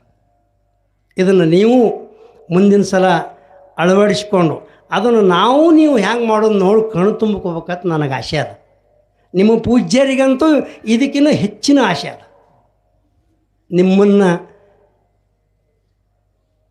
ಭಾಳ ಬ್ಯಾಡ್ರಿ, ಮುಗಿಸ್ತೀನಿ. ನನಗೂ ಬಾಯಿ ಬತ್ತಲಾಗತ್ತೆ, ಶುಗರ್ ಅದ್ರ ನಮ್ಗೆ. ನಿಮ್ಮನ್ನು ಒಳ್ಳೆಯವರನ್ನು ಮಾಡೋದೇ ಅವ್ರ ಕರ್ತವ್ಯ. ಅವ್ರಿಗೆ ಮತ್ತೊಂದೇನು ಆಸೆ ಇಲ್ಲ. ನೀವು ಯಾಕ್ರಿ ಅನ್ನೋರು ಎಕರೆ ಮಠದಿಂದದ, ಇರ್ಲಿಕ್ಕೆ ಮಠದ ಆಶ್ರಯ ಅದ. ಇದೆಲ್ಲವನ್ನು ಕೊಟ್ಟವ್ರು ಯಾರು? ನೀವು. ನಿಮ್ಮ ಆಶ್ರಯದಿಂದ ಮಠ. ಅದಕ್ಕೆ ನೀವೆಲ್ಲರೂ ಕೊಡುವುದೇನು, ನೀವು ಗಳಿಸಿದ ಒಂದು 100 ರೂಪಾಯಿ ದುಡ್ದಿದ್ರಿ ಅಂದ್ರೆ 10 ರೂಪಾಯಿ ಕೊಡ್ರಿ, 1000 ರೂಪಾಯಿ ದುಡಿದಿರೋ 100 ರೂಪಾಯಿ ಕೊಡ್ರಿ. ನೀವು ಕೊಡೋದು ಮಹತ್ವ, ಬರುವುದಕ್ಕಿಂತ ಮತ್ತೊಂದು ಯಾವುದೂ ಮಹತ್ವ ಅಲ್ಲ. ನೀವು ಸರಿಯಾಗಿ ಬಂದು ಸರಿಯಾದ ಸಮಯಕ್ಕೆ ಪುರಾಣಕ್ಕೆ ಬಂದು ಪುರಾಣ ಕೇಳಿಕೊಂಡು ನೆತ್ತಿ ತುಂಬಿಕೊಂಡು ಕಣ್ಣು ಕಿವಿ ಒಳಗೆ ಕೇಳಿಕೊಂಡು ಅದನ್ನು ಮಾರ್ತು ಬಿಡಬೇಡ್ರಿ. ಅಲ್ಲಿ ಹೋಗೋದ್ರಾಗ ಅದನ್ನು ಪ್ರಪಂಚದಾಗ ಅಳವಡಿಸ್ಕೋದು. ಯಾವುದೇ ಶರಣನ ಪುರಾಣ ಇರಲಿ. ಇವತ್ತು ಅನೇಕ ನಾವು ಈಗ 40 ವೀರೇಶ್ವರ ಸ್ವಾಮಿಗಳ ಶರಣರ ಪುರಾಣ ಹಚ್ಚೀವಿ. ಅವರು ಪ್ರಪಂಚಕ್ಕೆ ಪ್ರಪಂಚಕ್ಕೆ ನಮಗೆ ಯಾಕೆ ಬೇಕು? ಸಂಸಾರ ಮಾಡೋರಿಗೆ ಗೊತ್ತಿಲ್ಲ. ಪ್ರಪಂಚಕ್ಕೆ ಪುರಾಣ ಬೇಕಾಗ್ಯದ ಮೊದಲ. ಇವತ್ತು ನಮ್ಮ ಮಕ್ಕಳಿಗೆ ಇವಕ್ಕೆ ಏನಂದ್ರೆ ಏನು ಬರಿತೀವಿ ಅದ್ರ ಮೇಲೆ ಮೂಡ್ತದೆ. ಸಹಿ ಇಲ್ಲಾರ್ದಕ್ಕಾಗದವ ವಿನ ಏನು ಬರಿತೀವಿ ಏನು ಹೇಳ್ತೀವಿ ಅದನ್ನು ಅಳವಡಿಸ್ಕೋತಾವೆ. ನಮ್ಮ ಮಕ್ಕಳನ್ನ ಬೆಳಗ್ಗೆ ಎದ್ದ ತಕ್ಷಣ ಅವಕ್ಕೆ ಸ್ನಾನ ಮಾಡಿಸಿ ಕ್ರಿಯಾದಿಗಳನ್ನು ಮುಗಿಸಿ ಬಟ್ಟೆ ಹಾಕಿ, ಈಗ ಅಲ್ಲಿ ನಿಮ್ಮ ಪಪ್ಪಗೆ ಸಹ ಮಾಡು, ನಿಮ್ಮ ತಂದೆಗೆ ಸಹ ಮಾಡು, ಗುರುಗಳು ಮಠಕ್ಕೆ ಹೋಗಿ ನಮಸ್ಕಾರ ಮಾಡಿ ಶಾಲೆಗೆ ಹೋಗು. ಇದಿಷ್ಟು ಸಂಸ್ಕಾರ ನೀವು ಮೊದಲು ಕಲಿಸ್ರಿ. ಒಂದೇ ಪಾಠ ಇದು. ಇವತ್ತು ನಾ ಅಂದರೆ ಕೆಟ್ಟಾದಿತ್ತು ಹಂಗಿಲ್ಲ. ಒಂದು ಸರ್ತಿ ನಮ್ಮ ಅಪ್ಪಗಳ ಜೋಡಿ ನೀವು ಸುಮ್ಮಂದು ಒಬ್ಬಿಬ್ಬರು ಯಾರು ಬರ್ರಿ, ಇಷ್ಟು ಮಂದಿ ಬಂದ್ರೆ ನಮಗೆ ಹಿಡಿಯೋದಾಗೋದಿಲ್ಲ, ಬರ್ರಿ 8 ಮಂದಿ ಬಂದ್ರೂ ಏನು ಅಡ್ಡಿ ಇಲ್ಲ, ಭಗವಂತ ಎಲ್ಲ ರೀತಿ ಕೊಟ್ಟಾನ. ನೀವು ಒಂದು ಒಬ್ಬಿಬ್ಬರು ಬರ್ರಿ, ಸ್ವಲ್ಪ ನೋಡ್ಕೊಂಡು ಬರ್ರಿ, ಮತ್ತೊಂದು ಏನಿಲ್ಲ. ಬಂದು ನಮ್ಮ ಆತಿಥ್ಯ ಸ್ವೀಕಾರ ಮಾಡಿರಿ. ನಾವು ಹೆಂಗೆ ಇದೀವಿ ಅನ್ನೋದು ತಮಗೆ ಗೊತ್ತಾಗಲಿ. ನಮ್ಮ ಇವತ್ತು ಒಬ್ಬವ ಹವಾಲ್ದಾರ್ ಆಗ್ಯಾನ, ಒಬ್ಬವ ಸಬ್ ಇನ್ಸ್ಪೆಕ್ಟರ್ ಆಗ್ಯಾನ, ಇನ್ನೊಬ್ಬವ SSLC ಪಾಸ ಆಗಿಲ್ಲ, ಬಿಟ್ಟ, ಯಾಕೋ ಅಲ್ಲಂದ ಬಿಟ್ಟ. ಎಲ್ಲರೂ ನಾನೇ ಜಗಳ ಮಾಡ್ತೀನಿ. ಸ್ವದಿ ತೆಗೆಯವ್ರು ಕೂಡ, ಅಗತಿ ಮಾಡೋರು ಕೂಡ, ಏನೇ ಕೆಲಸ ಮಾಡೋರು ನಾನೇ ಒದರಾಡ್ತೀನಿ, ನಾನೇ ಬೈತೀನಿ. ಅವ್ರು ಆಗ ಮಕ್ಕಳು ಆಗ ನೋವನ್ನ ಎಲ್ಲ ಬೈತೀನಿ ಅವ್ರಿಗೆ. ಬೈ ನಿನ್ನ ಅವನತ್ತಾರ ಅವರು ನನಗೆ, ಹಂಗೆಲ್ಲ ಮಾಡ್ತೀನಿ. ನಮ್ಮ ಮಗ ಏನೂ ಅನ್ನೋದಿಲ್ಲ. ಯಾಕೆ ಬಿಟ್ರೆ ಬಿಟ್ಟಿವಪ್ಪ ಹೋಗ್ಯಾಕ ಅವ. ಇನ್ನೊಂದಿಬ್ಬರು ಅವ್ರು ಯಾವಾಗಾರ 6 ತಿಂಗಳಿಗೊಮ್ಮ 3 ತಿಂಗಳಿಗೊಮ್ಮ 4 ತಿಂಗಳಿಗೊಮ್ಮ ಮನೆಗೆ ಬರ್ತಾರೆ. ಬಂದಾಗ ಯಾಕೆ ಹೋತಮ್ಮ ಈ ವರ್ಷ ಏನು ಪಿಕೆ ಬಂದಿಲ್ಲಲ್ಲ, ಮತ್ತು ಏನು ಮಾಡೋದಪ್ಪ ನಾವು ಹಂಗೆ ಹೊಂಟೀವಿ ಹೇಳ್ತಾನೆ. ಅದಕ್ಕೆ ಭಗವಂತ ನಾವು ಏನು ಮಾಡಬೇಕಾಗಿದ್ದು ಕೊಡೋದಿಲ್ಲ, ಅವ ಏನು ಮನುಷ್ಯನಾಗ ಮಾಡಿರ್ತಾನೆ ಅದು ಕೊಡ್ತಾನೆ. ಅದನ್ನೇ ನಾವು ಸ್ವೀಕಾರ ಮಾಡಿ ಪ್ರೀತಿ ಭಕ್ತಿ ಅಂದ್ರೆ ನವವಿಧವಾದಂಥ ಭಕ್ತಿಯಲ್ಲಿ ಶ್ರವಣ ಭಕ್ತಿ ಭಾಳ ಶ್ರೇಷ್ಠ. ಶ್ರವಣ ಭಕ್ತಿ ಅಂದ್ರೆ ಏನು? ಶ್ರಾವಣದಾಗ ಕೈಗಳು ಕರ್ಕೊಳ್ಳೋದಲ್ಲ, ಏನು ರೊಕ್ಕ ಕೊಡೋದಿಲ್ಲ, ದಕ್ಷಿಣ ಕೊಡಬೇಡ್ರಿ, ಏನು ಕೊಡಬೇಡ್ರಿ, ಬರೀ ಕೇಳೋದು, ಒಳ್ಳೆಯ ಮಾತನ್ನು ಕೇಳೋದು, ಅದೇ ಶ್ರವಣ ಭಕ್ತಿ. ಒಳ್ಳೆಯದನ್ನು ಕೇಳೋದು, ಒಳ್ಳೆಯ ಮಾತು ಕೇಳೋದು, ಒಂದಿಷ್ಟು ಏನೋ ದುಡಿದಿದ್ರಲ್ಲಿ ಒಂದಿಷ್ಟು ಭಗವಂತನ ಮಠಕ್ಕೆ ಮುಟ್ಟಿಸೋದು, ಕೈ ಮುಗಿಯೋದು, ಇಷ್ಟೇ ನಮ್ಮ ಕರ್ತವ್ಯ. ಇದರಲ್ಲೇ ನಾವು ಪಾರಾಗ್ತೀವಿ. ಇದನ್ನು ಬಿಟ್ಟೇವಂದ್ರೆ ನಾವು ಪಾರಾಗೋದಿಲ್ಲ. ನೀವು ನಾಳೆಗೆ ಇದಕ್ಕಿಂತ ಹೆಚ್ಚಿನ ಸಂಖ್ಯೆಯಲ್ಲಿ ಬಂದು ಕಾರ್ಯಕ್ರಮವನ್ನು ಯಶಸ್ವಿ ಮಾಡಿರಿ ಅಂತ ಮತ್ತೊಮ್ಮೆ ತಮ್ಮೆಲ್ಲರಲ್ಲಿ ಕೇಳಿಕೊಂಡು, ವೇದಿಕೆ ಮೇಲೆ ಆಶೀರ್ವಾದ ನಮ್ಮ ನಾಗಠಾಣದಿಂದ ಬಂದಾರ. ಅವರು ಎಷ್ಟು ಪ್ರೀತಿಯಿಂದ ಏನಾಗಿ ಪೂಜಾರಿ ಸನ್ಮಾನ ಮಾಡಿದ್ರು. ಅವರು ಸಾಕಷ್ಟು ಗುರುತಿಸ್ಯಾರ. ನಮ್ಮ ಅಪ್ಪಗಳೇನು ಕಡಿಮೆ ಇಲ್ಲ, ಅವರು ಸಾಕಷ್ಟು ಮಂದಿ ಗುರುತಿಸ್ಯಾರ. ಅವರಿಗೆ ನಮಗೆ ಭಾಳ ಅನನ್ಯವಾದಂಥ ಸಂಬಂಧದ, ಎಲ್ಲ ರೀತಿಯ ಸಂಬಂಧದ. ಈಗ ವೇದಿಕೆ ಮೇಲೆ ಇದೀಗ ಹೇಳಿದ್ರು ಪುರಾಣ ಎಷ್ಟು ಚಂದ ಹೇಳಿದ್ರು, ಭಾಳ ಎಲ್ಲರಿಗೆ ಸರಳವಾಗಿ ತಿಳಿಯುವಂಥದ್ದು. ಅದಕ್ಕೆ ಆ ಪುರಾಣವನ್ನು ಕೇಳಿಕೊಂಡು ತಮ್ಮ ಜೀವನ ಪಾವನ ಮಾಡಿಕೊಳ್ಳ್ರಿ ಅಂತ ಮತ್ತೊಮ್ಮೆ ತಮ್ಮೆಲ್ಲರಿಗೆ ಕೈ ಮುಗಿದು ನಾನು 2 ಮಾತುಗಳನ್ನು ಮುಗಿಸ್ತಾ ಇದ್ದೇನೆ.